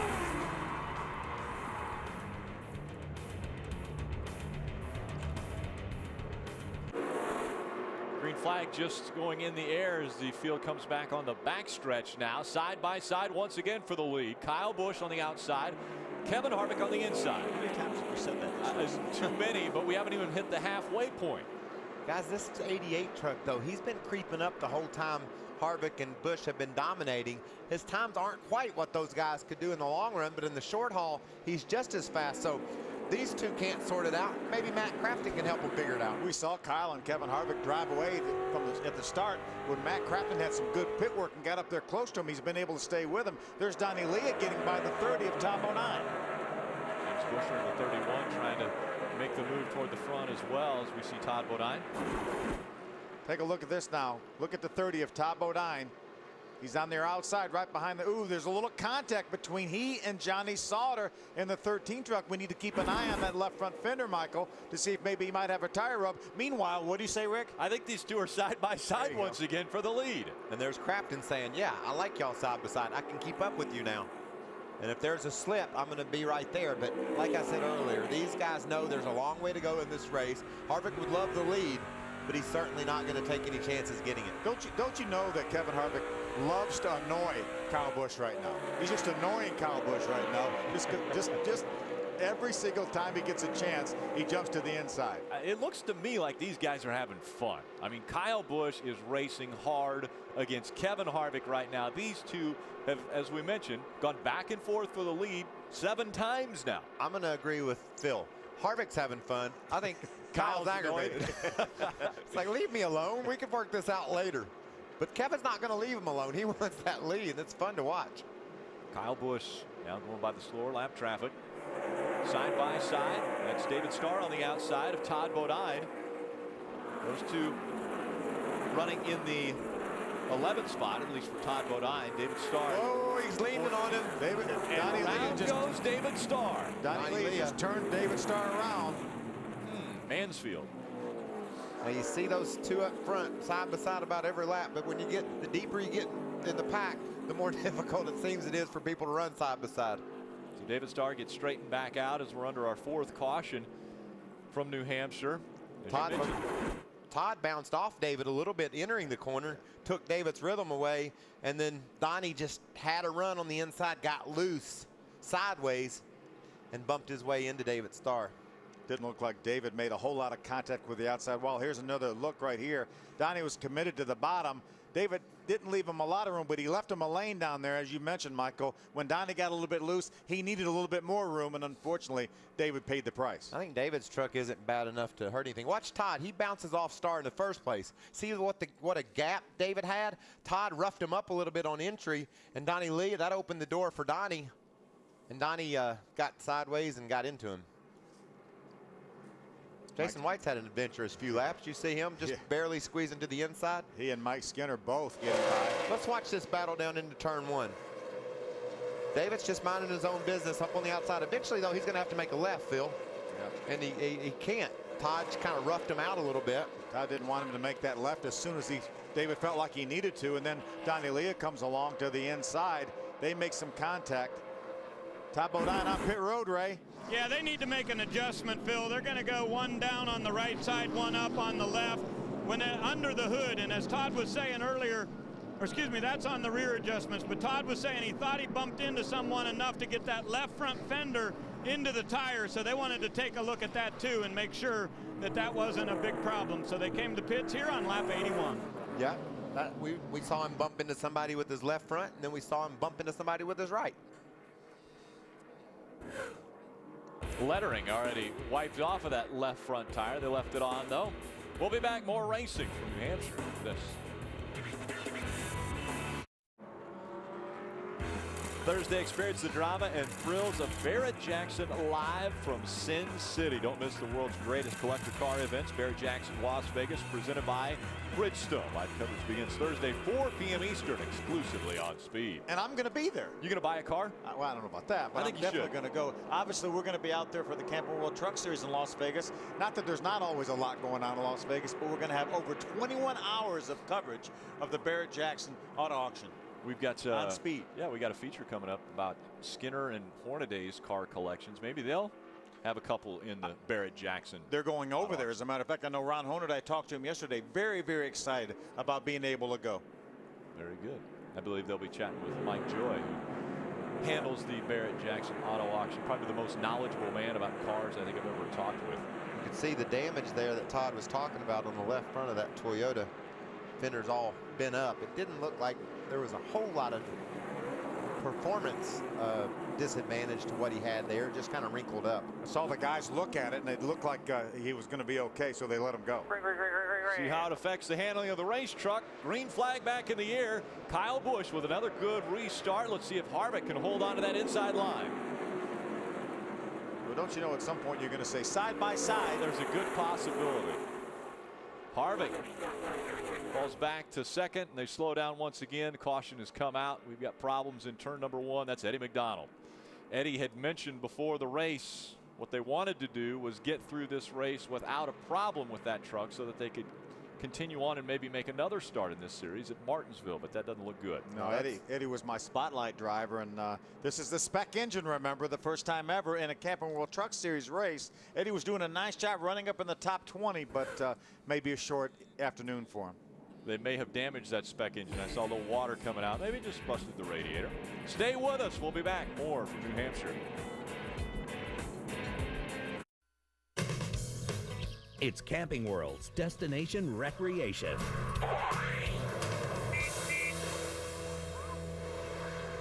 You know, I'm constantly amazed when I see the inventory on a lot at Camping World at what an incredible variety they have for you to choose from when you're ready to buy an RV. But the Freedom Elite that I'm standing by right now is one of the most popular, and it's a Class C motorhome. That means that part of the interior space is up and over top of the driver's compartment. Now, you can buy one of these as a great entry-level price of around $49,000, and with approved credit, that's only about $400 a month. Everything on the interior of this unit has usable space, and that's what I love. Up above the driver's compartment here, really simple to get up here and say, I'm gonna have me a little nappy poo or whatever. But what I've seen a lot of people doing lately is actually turning this area into an entertainment space with a flat screen TV, put your stereo, or if you're bringing your pets with you, there's a good spot right here to keep their cages. Down here, plenty of room for dining. You've got your sink, you've got a stove, you've got all the things you want to do, sit here and play cards. And then when you get to your location and you're ready for night-night, all you got to do is go to the master bedroom, which is right there. And maybe take a sleepy poo, I believe, as Ray mentioned. The Camping World Destination Recreation Sweepstakes is back and better than ever. More prizes and more chances to win. To enter, see the complete prize descriptions and the official rules, visit campingworld.com/racing. Nappy poo, I think. Oh, is it nappy poo? I sure do love it. Let's go down to the somebody likes their job. You know what? Ray. Just too much fun, Mikey, that's for sure. Hey, I want to give you an update on Todd Bodine real quick. While we were watching Destination Recreation, the 30 truck came to pit road. They filled that thing up with fuel, and guys, we could be in another fuel mileage situation. If for some reason this race went green, Mike Hillman Jr. said they would stay on the track right now and not have to pit. Just about everybody else in the field's got to come back. He says if we get a caution later, we're probably going to want tires, but if it stays green, the 30 might be in really good shape, Adam. And Ray joining Todd Bodine on pit road there at lap 87. The man right behind him on track, Johnny Sauter. He said he was extremely loose. He couldn't fight it anymore and really didn't have much to lose when you look at the number of trucks on the lead lap. So they came down, made a wedge adjustment, slight air pressure, and topped off the fuel tank. No tires for Sauter. He too is saving his for later in the race. A lot of cleanup continuing in turn number 1 where Eddie McDonald backed up into the wall. So while they do that, we'll slip away for another break. We'll be back for more racing. Welcome back to Race Day RaffleSeries.com. 175 about to get back underway. Again, it's Kyle Busch and Kevin Harvick 1 and 2. They've been there all race as we've completed 90 laps. Crafton, Hornaday, and Almirola your top 5. We've got 15 trucks on the lead lap. Running 15th is Jason White. He just got the Aaron's lucky dog, Jason White did. So he went for a spin, had to miss a crash. Then he got a lucky dog. We saw Todd Bodine go for a spin last time out of Kentucky, ended up in victory lane. This guy here says, I've caught the leaders now. What can I do with them? We'll see if they continue to go door to door and side by side in front of Matt Crafton. Coming out of turn 4, green flag back in the air. Hornaday with a great restart all over the back bumper, that 18 of Kyle Busch. Drives up on the outside of his truck owner. That's Kevin Harvick, but Harvick wants that lead, dives to the bottom, makes a great run off turn 2. He's going to get it. Boy, a nice run through the center of the corner and off. Doesn't quite clear Kyle Busch until they get to turn 3, and now here comes Busch again on the outside. There's Austin Dillon down on the bottom of the racetrack, and he slides up the racetrack, almost catches the 31 of James Buescher, but again, door to door as they cross the stripe. This time Harvick's got the lead. And they're side by side. And they are side by side again. Here comes Kyle Busch working the outside. See Matt Crafton, he dove on the inside of Ron Hornaday, tried to grab that spot away, couldn't keep his truck going straight. Subsequently, he lost some momentum, and here comes Timothy Peters trying to grab the 4th spot. Again, Harvick to the inside, Kyle Busch on the outside. Looks like they're giving each other plenty of room. Now we see Timothy Peters and Matt Crafton side by side. That was that battle for the 4th spot Michael was talking about. Matt Crafton took a run at Hornaday. Looked like all 4 tires were sliding across the racetrack. They're side by side for the lead, Rick. Yeah, here comes Kevin Harvick once again. You know, you got to give Kyle Busch credit too here. Kevin's able to keep his truck low off of Kyle, but Kyle's not pinching him down. He's giving Kevin plenty of room to operate down there on the bottom, riding even a groove up from Kevin at times. So running side by side like that, it's 2 guys working together. They're battling for the lead, but Kyle's not putting Kevin in a bind, and Kevin's not putting Kyle in a bind. He's still annoying him. Very much. Kevin running the bottom of the racetrack. Kyle Busch running a lane higher. Look at the run off turn 2. James Buescher gets there, drives right up beside Austin Dillon. Last time Austin Dillon was on the bottom of the racetrack, he slid up and into the 31, but was able to stay off of him, and they stayed fairly clean and go in the right direction.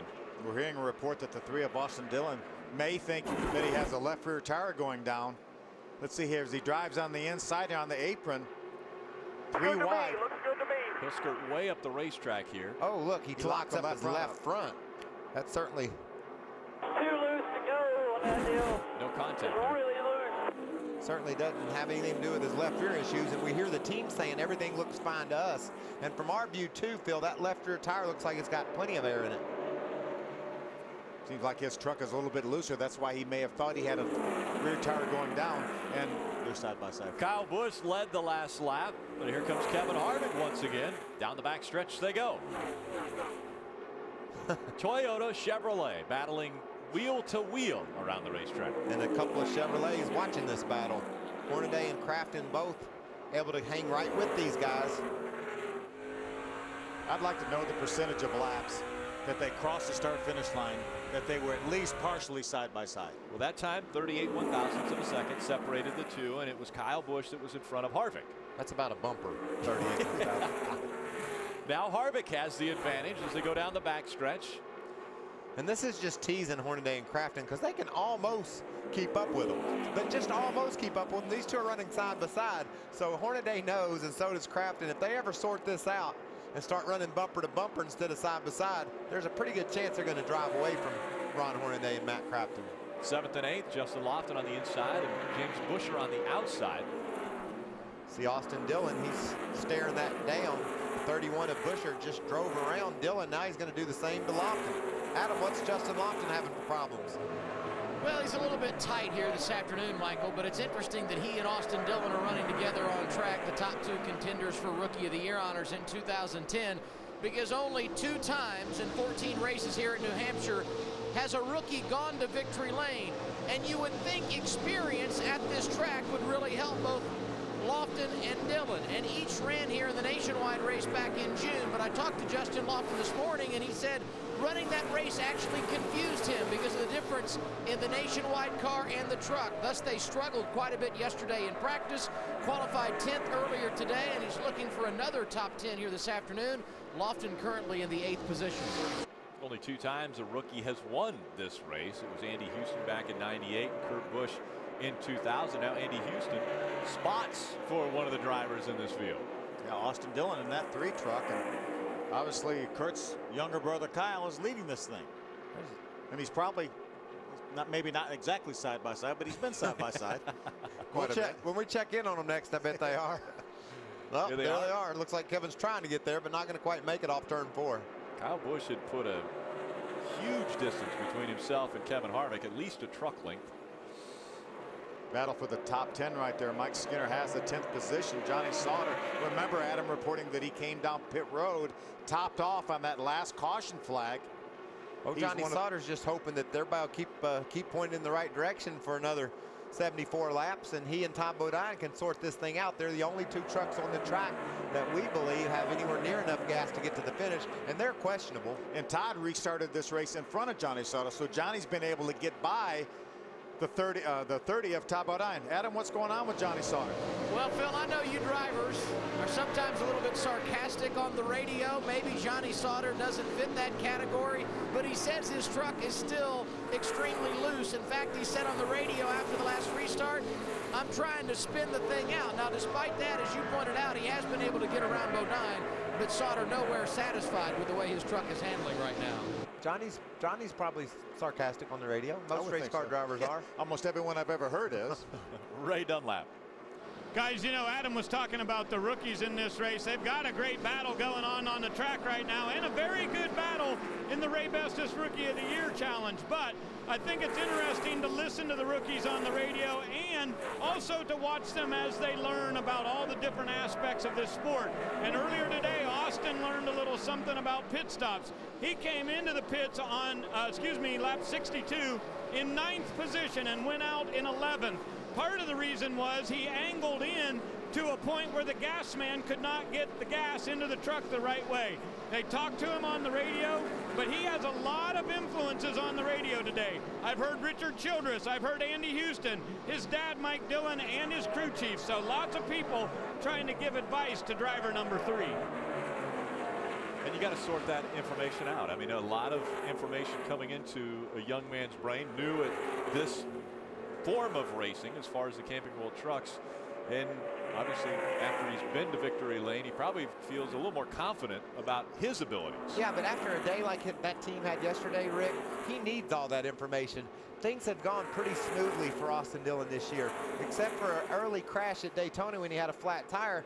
He's been a solid performer week in and week out, getting the big win in Iowa. But yesterday his truck wasn't right. He was gathering information from anywhere he could get it, not only his team, but from Kevin Harvick's truck team as well. And he was taking it in so well. I think this kid can handle just about anything they try to put on him. And I think he's done that all year, Michael, and that's why he's had so much success early on in his career. He has some great people giving advice, and he's using it. Listening to that information and making it work for him. Kyle Busch making it work on the racetrack right now. He's out front. Get the latest Sprint Cup Chase news and updates at speed.com. Get an in-depth look through video highlights, stats, expert analysis, driver bios, and photo galleries. Get more at speed.com, NASCAR section, or search keyword NASCAR. little overcast day in Loudon, New Hampshire, but a great day of racing, especially for the two guys out front. They have been battling side by side, door to door. Most of this race, Kyle Busch, Kevin Harvick, 1 and 2, now separated by 0.8 of a second. That's about the furthest we've seen these two apart. I think that's probably the biggest lead that anybody has enjoyed this entire race. As we talk about Kyle Busch, Kevin Harvick, the only two leaders in this race. Kevin Harvick wrestled the lead away from Kyle Busch and got in front of him. We thought he was going to be able to drive away. Got caught up in traffic, lost the lead back, and hasn't been able to get it back other than just by a few inches at the line. Hadn't cleared him since. Got all the way around him once and has been able to lead the race on several different occasions, but only by a nose. There's been 10 lead changes between two trucks. That's here at this start-finish line. Right. They changed it another 10 or 15 times around the rest of the way around the rest of the racetrack. Ray Dunlap. Guys, I have a little question for you. I just wanted you to take a look at your pit map, and you'll notice that Kevin Harvick is pitted in pit stall number 6. Kyle Busch, by winning the pole, got to pick pit number 1. Now, many, many times you would say that's a big advantage. I think today it could be the biggest advantage at all, and I'm curious about what Phil and Michael think. But the bottom line here is, if they come into the pits 1 and 2, no matter what, Kevin Harvick will get to his pit stall first. But that, I think, gives Kyle Busch the advantage, because he gets a chance to watch Harvick, find out whether he's doing 2 tires or 4 tires or whatever. I'm just curious on your thoughts of the advantage of having pit stall number 1. Ray, I think you're definitely right with the advantage, but I think that's only exiting because they're only pitting 6 pits apart. There's not enough time, I think, to adjust what you're going to do, and I think they're going to run so long here they have to put 4 tires on these things, Michael. Yeah, this race is playing out to where they're going to get it. The next time the caution falls, I think they'll all pit, they'll get their tires, and they'll be done. We've talked about these times not falling off here at Loudon. In fact, after 20, 30 laps, you run your fastest lap times of the whole day. So as dominant as these two trucks are, they're going to pit here when the caution flies. They're going to get 4 tires and go battle each other to the end. Or if the caution doesn't fly, they've got to. Then they're going to have to say green flag pit stops. Where's Todd Bodine and Johnny Sauter? That's what's going to become their concern as soon as the caution, if the caution happened not to fly. But I don't see how it's not going to fly. This is a short track, basically. These guys are slamming into each other in the turn. You saw the leader there, Kyle Busch, got tied up with Dennis Setzer down in the middle of turns 3 and 4. So it'll be hard for him to run another 60 laps without a caution. That little tie-up with Dennis Setzer probably cost Kyle Busch close to 3/4 of a second. He lost almost 7/10 of a second that time to Kevin Harvick. You ask where Todd Bodine and Johnny Sauter are. There's Todd Bodine right there, currently running in the 11th spot, right in front of him, the 13 of Johnny Sauter. We feel as though those guys could potentially try to go the rest of the way. Mike Hillman Jr., we got a report that said they were definitely going to try to do that. We haven't heard yet as to whether Johnny Sauter has that intention or not. Well, we think he does, and those two are the only two. And you think Todd's in his truck thinking, you don't think maybe for a second week in a row, possibly this thing could run green all the way to the checker? That's what he's hoping for. Todd right now has a mirror full of Bobby Hamilton Jr. Solid run for Bobby Jr. today in that 47 truck. He started back in the field and just steadily has worked his way to the front. Got an Aaron's lucky dog back on the lead lap, and now he's challenging for that spot, trying to take 11th away from Todd Bodine. That shows you how solid Bobby Jr. is today. He's racing with our point leader. You know, guys, we have 55 laps to go in this race. Todd Bodine right now is being shown almost 20 seconds behind. Johnny Sauter over 19 seconds behind. If the guys keep putting the pace on that they're putting on Kyle Busch and Kevin Harvick, they may be able to stop under green for a splash of fuel and maybe get out in front of those two trucks if they keep the pace going that they are. They certainly could make it interesting. I think Todd would grab the lead, but as fast as those other two trucks are, they might be able to grab it back before the checker fell. Putting on a blistering pace. Both Kyle Busch and Kevin Harvick running low 30-second laps. A lot of times we've seen them down about 30 flat. Last couple times by, though, 30.5 and 30.4 for Kyle Busch and Kevin Harvick. Todd Bodine, again, trying to stay in front of Bobby Hamilton Jr. He's got the 11th spot. Bobby Hamilton Jr. back in 12th. Just in front of them is Johnny Sauter in the 10th position. Again, we have 14 trucks on the lead lap. Jason White just went a lap down. He was running in 15th. And now Donnie Leah is 23 seconds behind race leader Kyle Busch, but that means he's about 6 seconds in front of him. Side by side, Bobby Jr. is able to get by Todd Bodine to take over that 11th position. Bobby Jr. headed towards the top 10. Todd's not going to wrestle too much with anybody at this stage, I don't think, Phil. Probably just trying to save a lap or two worth of gas. Nothing really to gain for Todd right now by racing Bobby Jr. They're not keeping up with Johnny Sauter, or Todd wasn't keeping up with Johnny Sauter just ahead of him. So why wrestle with Bobby? He needs to save a little good bit of gas. That was a good chance to do that. Kyle Busch now having to go by the slower lap traffic of Jennifer Jo Cobb in the 10. That is another opportunity for Kevin Harvick to close the gap, as he's going to try to split the 10 and the 81. He's got David Starr on his outside. James Buescher still trying to hold on to a lead lap performance, currently running 6th, Adam. And rookie's running 6th, despite the fact they lost a great deal of track position when they pitted at lap 62 under caution. Remember, he was running 3rd. The caution came out, had a fueling issue, penalized by NASCAR, had to start at the tail end of the lead lap. So he was outside the top 10, has rallied back nicely, knocking on the door of the top 5 as you see him gaining there on Timothy Peters. But he did say just a moment ago on the radio, it's getting tight in the center of the corner, and I feel like I'm losing speed. The stopwatch says he is not, but a pretty solid day for Buescher. Timothy Peters running in the top 5. Coming into this race, 4th in the point standings. Johnny Sauter up there 3rd in the point standings. And Todd Bodine still with a very comfortable lead in our points.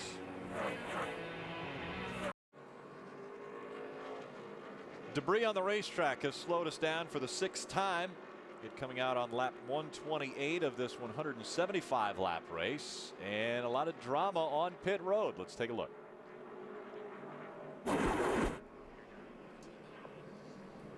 And Matt Crafton came down at lap 128. He was a bit tight, so they decided to go 4 tires, fuel, and make a slight adjustment, but they did have a little bit of a hang up on the back end, lost some positions, Ray.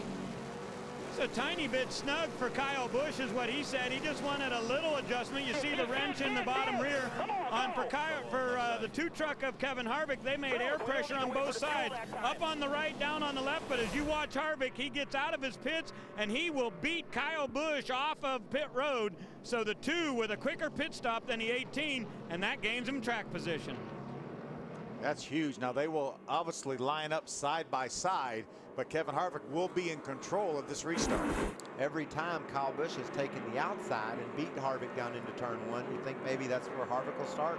Will he want that outside and hopefully get ahead of Harvick as Busch as it gets more? Even though his truck has been so good on the inside, I do think he's going to take the outside. Ray, what's going on with Eric Almirola? Well, they had to make an adjustment to the right front shock, and they pulled the wheel off to do that. I'm not sure. Looked like a NASCAR official may have been holding them there too, so I'll try to get you an update. He is definitely given a call back up. We'll update you. Richie Waters will adjust a shock on you, won't he? He certainly likes to work on those front shocks, and Eric hasn't been as good all day as we're accustomed to that truck being, but Richie hasn't had many chances to work on it. He gets it in there, makes a couple adjustments. We'll see if it brings that 51 truck to life. When the official has his hand up in front of your truck, I'm fairly confident you're not supposed to drive past him. And I think that's one of the problems that Eric Almirola ended up having there. He's going to restart in the back of the field. Watch and see how much progress he can make. And so Harvick has chose the outside line for this restart. That means Kyle Busch will be down on the bottom. This will be a little different than what we've seen the first 130 laps of this race. You see the drivers vigorously shaking those trucks around, trying to get some heat in those tires. Green flag back in the air. Harvick on the outside, Kyle Busch on the inside, and a little shove from the 33 of Hornaday for that 18 of Kyle Busch. Hornaday look to the inside now. Here comes Kyle Busch working the inside, getting in front of the 2 of Kevin Harvick. And clears him. Cleared him. What a move by Kyle Busch. I think that was assisted by Ron Hornaday. Hornaday got into the back of the 18, shoved him forward. You remember what happened here last year? Yes, I do. When Kevin Harvick was trying to chase down Kyle Busch, he wanted his teammate Ron Hornaday to get out of the way and let him go. They miscommunicated, didn't do it, and they were very, very upset after this race. Hornaday say, I hit him, boss. I hit him. I happened to shove him in front of you, but I hit him. I was trying, I hit him. So out in front again, it's Kyle Busch. Kevin Harvick runs second. Hornaday third. Timothy Peters fourth. James Busher fifth. What happened to Almirola? Well, he's at the back of the lead lap trucks running 15th. There's our point leader, Todd Bodine, racing with the 5 of Mike Skinner, right behind the 7 of Justin Loudon. They're racing for about the 11th, 12th, and 13th positions. Ray Dunlap. Well, guys, remember I told you on that round of pit stops they made an air pressure adjustment for Harvick up on the rights and down on the lefts, and it was only about a half a pound, but Harvick came on the radio saying, I think I have a flat left front. Butch Hilton, his crew chief, said, don't worry about it, let it build up, it'll come to you, and we'll be much better in the long run. 1 and 2 across the stripe. Kyle Busch, Kevin Harvick. Kyle has led 124 of the 134 laps completed. And Kevin's got the other 10. Yeah, and the other 10, if you add them all up, he might have led by a truck length. Because every time it was just by a nose or just a fender, and Kevin just constantly trying to grab the lead, but only had the lead clear for like a lap or two, and Kyle Busch grabbed it right back. As we watch this great battle between Timothy Peters and James Busher for the 4th position, I think Kevin Harvick right now is really disappointed that he wasn't able to hold on to that lead that his pit crew got him on the pit stop. Well, that might be the motivation that he needs to keep that truck that's just ahead of him in his sights, and then go up there and grab that lead late in the going. Could be a great battle to the finish. 40 laps of racing remain. Timothy Peters, we look back on James Busher behind him. Getting away from it a little bit there, Top buddy. 10. Keep doing what you're doing. Actually, top 12, 15. good lap, buddy. All on the lead lap, all Toyotas and Chevrolets. But that time, Timothy Peters and Austin Dillon ran their fastest laps of the race on lap 136. James Busher trying to get all he can out of that truck, almost into the wall, coming out of 2. He's trying to reel in that 17 of Timothy Peters. Matt Crafton had a problem on pit road there, lost a few spots. You can see him trying to gather those back. And how about this man? All day long, steady progress, fast truck, and he's climbed up into the top 10, running the 9th spot. Great job for Bobby Jr. I think Bobby Jr. and his team, if they could come out of here with a top 10 finish, and it looks like they have a good enough truck to do that, I think it'll be like a win for them. But I think he's thinking more, Phil. He's run lap times better than Johnny Sauter just ahead of him, and as good as Austin Dillon a couple of spots ahead. So I'm sure he's thinking 9th's great. 6th or 7th would be a lot better. And how about a top 5? It's within reach, I think, for this team today, Adam. And Michael, it's not bad news to deliver to a sponsor on Monday morning to tell them that you had a top 10 finish and you'd like them to come back. This team in very tight negotiations with a couple of different sponsors to put Bobby not only in the truck next week at Las Vegas, but through the remainder of 2010 and perhaps all of 2011. And as both Michael and Phil know, as drivers and car owners and folks who understand this business, there is one great way to sell the product, and that is performance at the track. Yeah, we've talked about this truck a lot today, a lot all weekend because of the way it's performed. And Bobby Jr. and that team have stepped up. They got a new sponsor on board, and they're getting everybody's attention. And I think somebody else is getting someone's attention right now. Kevin Harvick has closed the gap between he and Kyle Busch. We've seen this song before. How about that run through the center of the corner that time for Kevin Harvick, and is able to pull to the inside of Kyle Busch. Kyle was sideways off turn 4, really working the wheel on that 18 truck. Outside. Gave Kevin the opportunity to get to the bottom, a place he's been plenty of times before. This time, door-to-door contact as they come out of the turn and go down the backstretch. The clock's ticking, Phil. Every lap that clicks off, getting a little closer to that finish, these guys are going to start maybe not playing quite so nicely. See, top of your screen, 35 laps to go. It'll be 34 laps to go when they cross the start and finish line. We know that these guys probably are done pitting. They've used all the tires that they were allotted. Got enough fuel to make it to the end. Now it's the battle on the track. I bet you one kind of wishes the other wasn't racing here this weekend. They'd be having a really nice ride at the front if it weren't for the other guy. We talked about the fact that when they're both in the field since 2008, that one of them's going to win, and unless they take each other out, that's a pretty good bet here. And Hornaday, I don't think would be disappointed in that, since he's running in the 3rd spot, even though he's 2.2 seconds back. And once again, Kevin Harvick looking to the inside of that 18. Kyle pinched that corner off a little bit that time. He exited a little bit lower than he had been. Didn't give Kevin quite as much room. We've talked about, Michael, you mentioned how much room that Kyle's been giving Kevin moving way up. As the laps wind down, the room gets a little less. That's exactly right. And that's when Kevin's expecting that room maybe to be there, and it isn't. Contact. We've seen it now between Kyle Busch and Kevin Harvick. They've raced each other fairly clean, but now inside of 32 laps remaining, it's heating up. Stay with us. Welcome back to New Hampshire Motor Speedway. The race day raffleseries.com 175 continues, and it's closing in on the final 26 laps of racing. We've got 27 to go. Kyle Busch out in front of Kevin Harvick as they continue to pass the slower lap traffic. These two have set a blistering pace all afternoon. Ron Hornaday now almost 4 seconds back in the 3rd spot. Here we've got Justin Lofton and Todd Bodine. Those two running in the 11th and 12th position. Good news for Eric Almirola, who's at 2nd points coming in here. The Todd Bodine's running 12th. The bad news for Eric Almirola is he's running 13th. He will actually lose ground to Todd Bodine if they finish right here.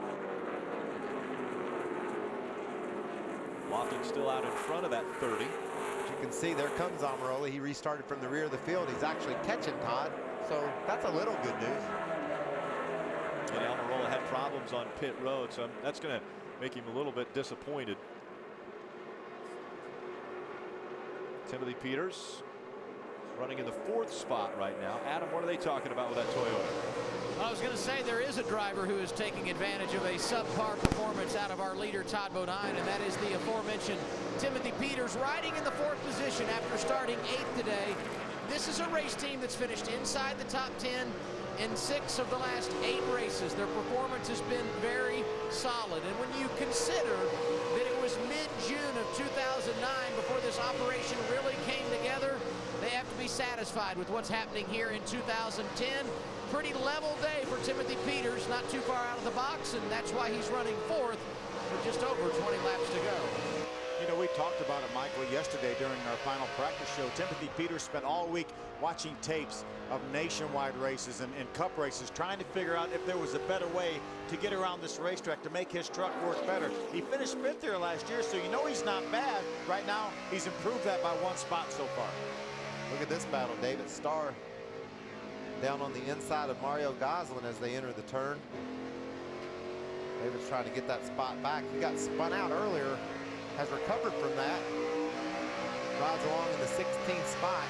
Right now, he's the only truck 1 lap down. If the caution flag were to come out, then David Starr would get the Aaron's lucky dog. Mario's 2 laps down there, but David couldn't quite clear Mario. Going to fall off. Come off turn 2 and follow in behind him. Dennis Setzer in the 92, he's 2 laps down. How about Kyle Busch? He just clicked off the fastest lap of the race for him. Yeah, on lap 153. 153. And then, I mean, who would have guessed it? We've run, what, 20 laps? 20 laps since they pitted. And now all of a sudden he goes out there and runs the fastest lap. We heard Harvick on the radio saying when he gets right to Kyle, he loses the air on his nose and the thing won't turn anymore, and that's why he's having trouble keeping up with him. He's able to keep pace with them, but when he gets up there to challenge, he loses the front end. Ray Dunlap. Well, guys, we've documented that Kyle has a win in Cup, 2 in Nationwide, and he won here in Trucks last year. So he's had the 3-peat, but Kevin Harvick still doesn't have a truck win. And he just came on the radio and said, I'm not sure we're going to be able to challenge today because my truck is still way too tight. And you can see that Kyle Busch is starting to extend that lead a little bit on the 2 truck. Adam? And another driver running up front that is having some problems would be the 31 of James Busher. He is 5th, which is good. The problem, he just said on the radio, the brake pedal stuck in the down position and will not return to the up position. He's one of a number of drivers that we have heard in the latter stages of this race talk about having issues with their brakes.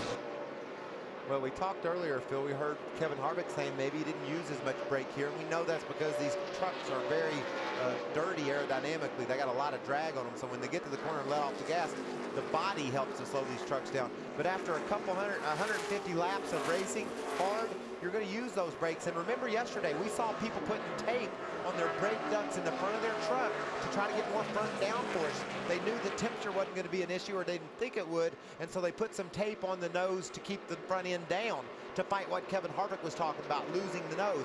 But as you wear on in the later stage of the races, if those brakes get hot, they're going to build more heat, and that means more wear, and maybe there is going to be problems late in the going. And they can simulate a lot of things in practice, but they cannot simulate running 150 laps or so in practice. As we see a good battle, Todd Bodine trying to get the 11th spot away from Justin Loudon. Looks like he has it. Bodine sliding up to the 11th position, and just behind him now, Justin Loudon drops back to 12th. And we see the 51 of Eric Almirola in 13th. Almirola again having to restart at the back of the field. Problems on pit road. He's been able to work back up to the guys that are on the lead lap. Caution's out. Caution's got a out. caution. And with 17 to go, we have our 7th caution. Mike Harmon. The Harmonator gets around. The Harmonator had a strong run in qualifying. He was one of our trucks that went early, and he put down a lap that stood on the pole for 4 or 5 trucks, and is having a decent day, running along, staying out of trouble, and the thing got away from him there. He was running up in the top 25, lost a spot during that spin. See if we can take a look at what happened to the Harmonator. Down on the bottom of another truck. Looks like maybe got loose as he tried to work underneath the 06 truck. Tim Bainey Jr. He got together a little bit, and Harmon spun around. David Starr will get the Aaron's lucky dog, and so he will be back on the lead lap. That puts it at 16 trucks on the lead lap. Kyle Busch still out front. Stay with us. The NASCAR Camping World Truck Series on Speed is brought to you by Camping World. Camping World Destination Recreation Sweepstakes is back and better than ever. Camping World's offering more prizes, more chances to win. CampingWorld.com and enter today. By Verizon, the network with the most 3G coverage. And by Toyota. I feel like you should say something after that. After Toyota? Yeah. How about welcome Michael and Phil back to New Hampshire. Thank you. Thanks for having us. The race one to go. That's right. The Race Day Raffle Series.com 175 winding down. Just 13 laps remaining. When the green flag flies, there'll be just 12. Okay, every restart we saw Kyle Busch take the outside, Harvick the inside, Kyle Busch keep the lead. Ooh, what happened to this guy? A lot of damage to the left front of the 33. How'd he wreck? Ray, what's up? Well, I don't know exactly what happened, but as he came on the radio a couple laps ago, he said a lot of smoke coming into the cab, too. So they're obviously concerned about whether or not he can make it these final, well, less than 15 laps, right? Yeah, 12 laps to go. Plus, Ray, aerodynamically, it's going to be a mess. You can see the tire through the fender. There's part of the hood's gone. Yeah, the hood is pushed way in to the engine compartment. And it's rubbing a little bit even under caution. You load that thing up, get the springs all squished down. I don't know if that thing will make it another 12 laps. Hornaday is running in the 3rd spot. We'll see how much that affects the handling of that race truck as they come out of turn 4. Green flag back in the air. Kyle Busch on the outside. Harvick on the inside. Harvick's trying to pull up even with him. He saw Kyle Busch work this move out on him just on the last restart. He knows this is a big chance. Way up the racetrack goes Hornaday after being bottom. Sideways is Kyle Busch. Kevin Harvick holding on to 2nd. He might have had a little help to get sideways. Oh, he did. Harvick got in the back of him. And he might do it again. You see Hornaday up the track a bit. That's James Buescher in the 31, now up to the 3rd spot. Side by side, Harvick gets the nod as they cross the stripe again by 21 thousandths of a second. Here comes Kyle Busch again. And Buescher, James Buescher trying to make it 3 wide. James Buescher.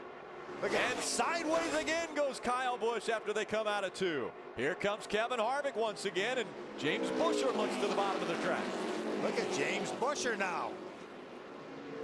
Buescher giving Harvick another truck to deal with as Kyle Busch seems to have the advantage as they cross the stripe. That time 41 1,000ths of a second in front of Harvick. What a great battle. Here goes Harvick up the hill. Look the racetrack. Here comes James Buescher. Buescher will pass them both. Harvick in 2nd. Kyle Busch back to 3rd. James Buescher looks to check out on these 2 now as he gets in front of Kyle Busch and Kevin Harvick. It hasn't been done since 2008. Nobody has beat these two guys when they've both been in the field since 2008. This time by 9 laps of racing to go, James Buescher in front of Kyle Busch and Kevin Harvick. Looks like Harvick's all over the back of Kyle Busch again, maybe getting to the back of him as he enters turn 1. Those two continue to fight it out on the racetrack. This time it's for second and third. James Buescher now with a 5-truck length lead over Kyle Busch. We saw that great feature in the setup show about Turner Motorsports. They all felt like they would get to victory lane before the 2010 season ends. The guys are cheering them on the wall. Could it happen today in New Hampshire? James Buescher looking extremely strong. He was fastest in second practice. From yesterday, he was the fastest one going into qualifying, and now he's showing it on the racetrack. Last time by, he was the fastest by 2 or 3 tenths. Check out this pass. Harvick comes into turn 1, slides up the hill, takes Kyle Busch with him, and look at James. Down to the bottom of the racetrack, and away with the lead he goes. If you guys will open the door, I will walk right through it. That's a better move by what, a 20-year-old or 21-year-old? A veteran move by a kid that's just 20 years old out of Plano, Texas. Two guys running side by side, Timothy Peters and Ron Hornaday. Hornaday's truck is not performing like it was before this caution. I wonder if he was involved in the Mike Harmon spin. You know, Harmon spun out. Hornaday was in that end of the racetrack. Oh, contact! Trouble. Contact once again, and now around goes Hornaday. Oh, unfortunate for the 31 of Buescher. He'll have to go through another restart. Yeah, with somebody like Kyle Busch up beside him for this restart. 8th caution, this time for the 33 of Hornaday. The guys know they've got a great truck, but they're going to have a great driver they're going to have to beat to win this race. Didn't you feel it coming, though? This thing has been so dramatic with Busch and Harvick side by side all day long, and then James Buescher thinking he's just going to slip in there and steal it from these guys. It's not going to be that easy. Not so fast. No. Now, if I'm a crew chief for James Buescher, I would say, what position could I put Kyle Busch in where a guy who's rubbed him all race would be right behind him for the restart?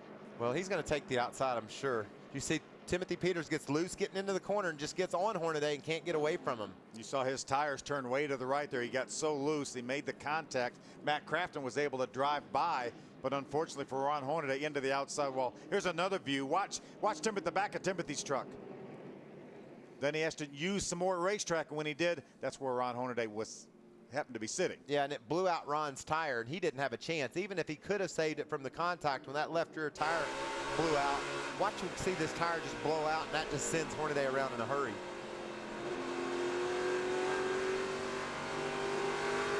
Matt Crafton made the pass while that all happened. You see the 33 on pit road. Rotors broke. All right, we're done.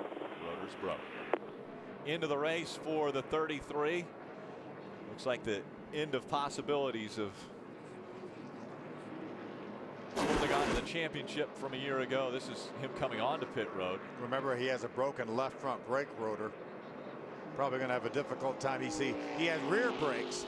They have dual master cylinders. He had rear brakes but no front brakes, and that's what happens when you have to try to get that thing stopped. You push the brake pedal down even farther. You have no front brake. It just locks up the rear brakes.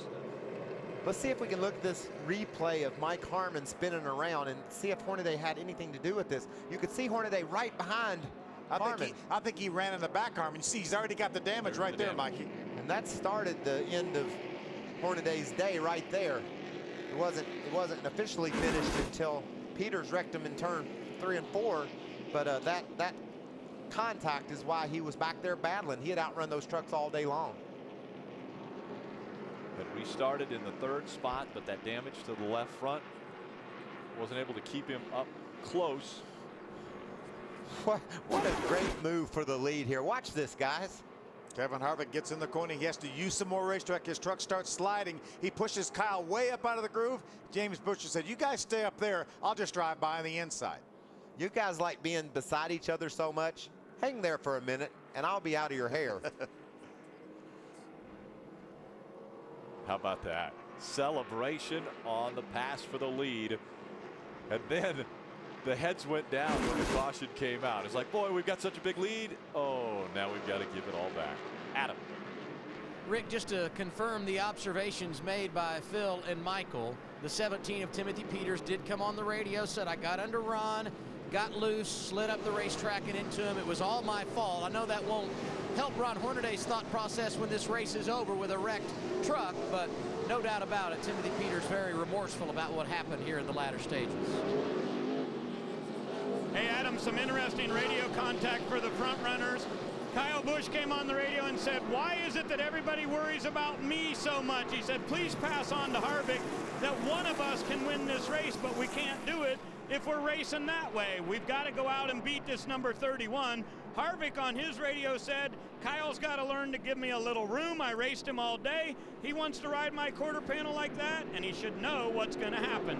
So these two, maybe not quite done yet. We'll see if they're able to give some extra effort to number 31 and James Buescher. Behind the wall goes the 33 of Ron Hornaday, but that sets up for a great restart and final. This will be the final 2 laps of this race. This is the biggest restart of James Buescher's life right here.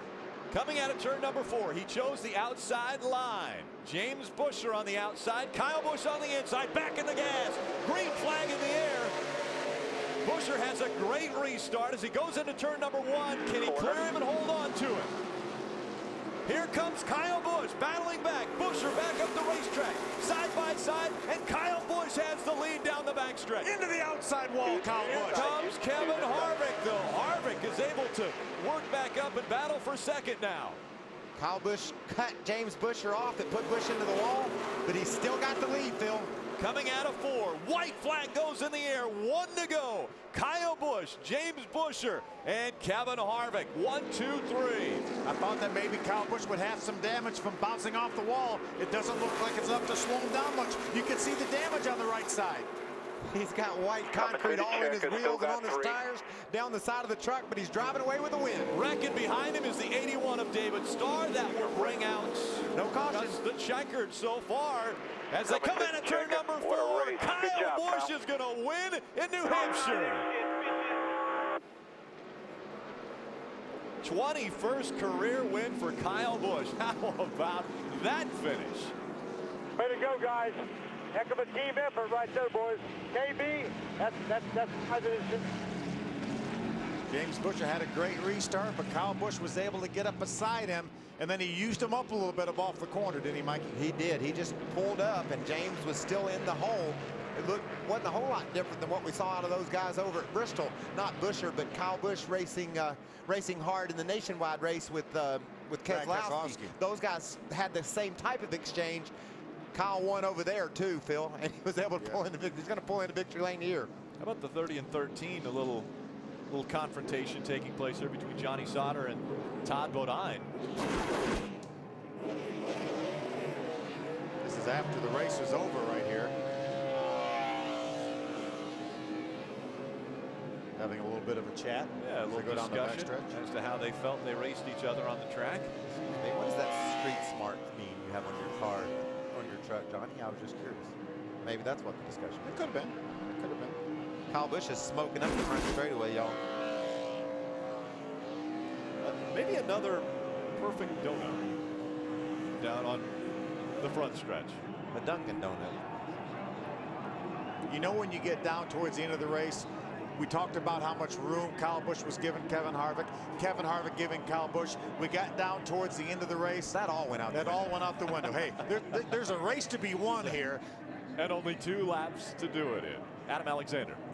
Rick, we have joked a lot lately about how close James Buescher has been to getting his first pole. No laughing matter when you finish second in the race. First off, congratulations on a great day. Secondly, take us through the last restart. I mean, I got a pretty good restart, and you know, first of all, everybody on this Wolfpack Reynolds team did a hell of a job today. I mean, had a fuel can get stuck in the gas filler and went to the back, came back up, you know, struggled. I had a brake problem there close to the end. Finally got that worked out, and you know, we're up there to take advantage when the 2 and the 18 were going neck and neck, and you know, we've checked out, and then the caution come out. So, you know, I got a pretty good restart, I thought, and almost had him clear getting into 1. And he beat me through the center, but I was hanging on the exit, and he tried to squeeze me in the fence and about put us in the fence. So, you know, I mean, I had to lift, and he ended up hitting the fence. So, I guess if that's how he wants to win, then we'll go try to win Vegas. I know it's disheartening to come that close and not get the checker flag, but how satisfying is it to see the progress that this team has made throughout the year? Oh, it's definitely satisfying. I mean, this team has made strides every week, and we keep making changes. We keep bringing new people in, cycling people out as any team would do, trying to be perfect. So, you know, everybody, this Wolfpack team, I got to thank them, and thank Steve and Sandra Turner and everybody on this team for all their hard work. And, you know, we went testing last week at short track in Georgia, and, you know, the truck was fast. So hats off to all these guys, and, you know, maybe we'll go win Vegas next week. Great job today. Thank you. And unfortunate that James Buscher's stopped on pit road, and you saw Kyle Busch go by. This is right after the race. James Buscher comes up behind Kyle Busch, maybe a little settled. He was showing him to go to the inside. I think that's what it was. Yeah. Look at the damage to the right side of that 18 truck. That's the winning truck, That's too. Tore all to pieces, right? So, interesting. We had an interesting victory lane last week. Stay with us. Welcome back to New Hampshire Motor Speedway. After leading 156 laps, Kyle Busch is in victory lane. Let's go there. Win number 5 of 2010 in the Camping World Truck Series.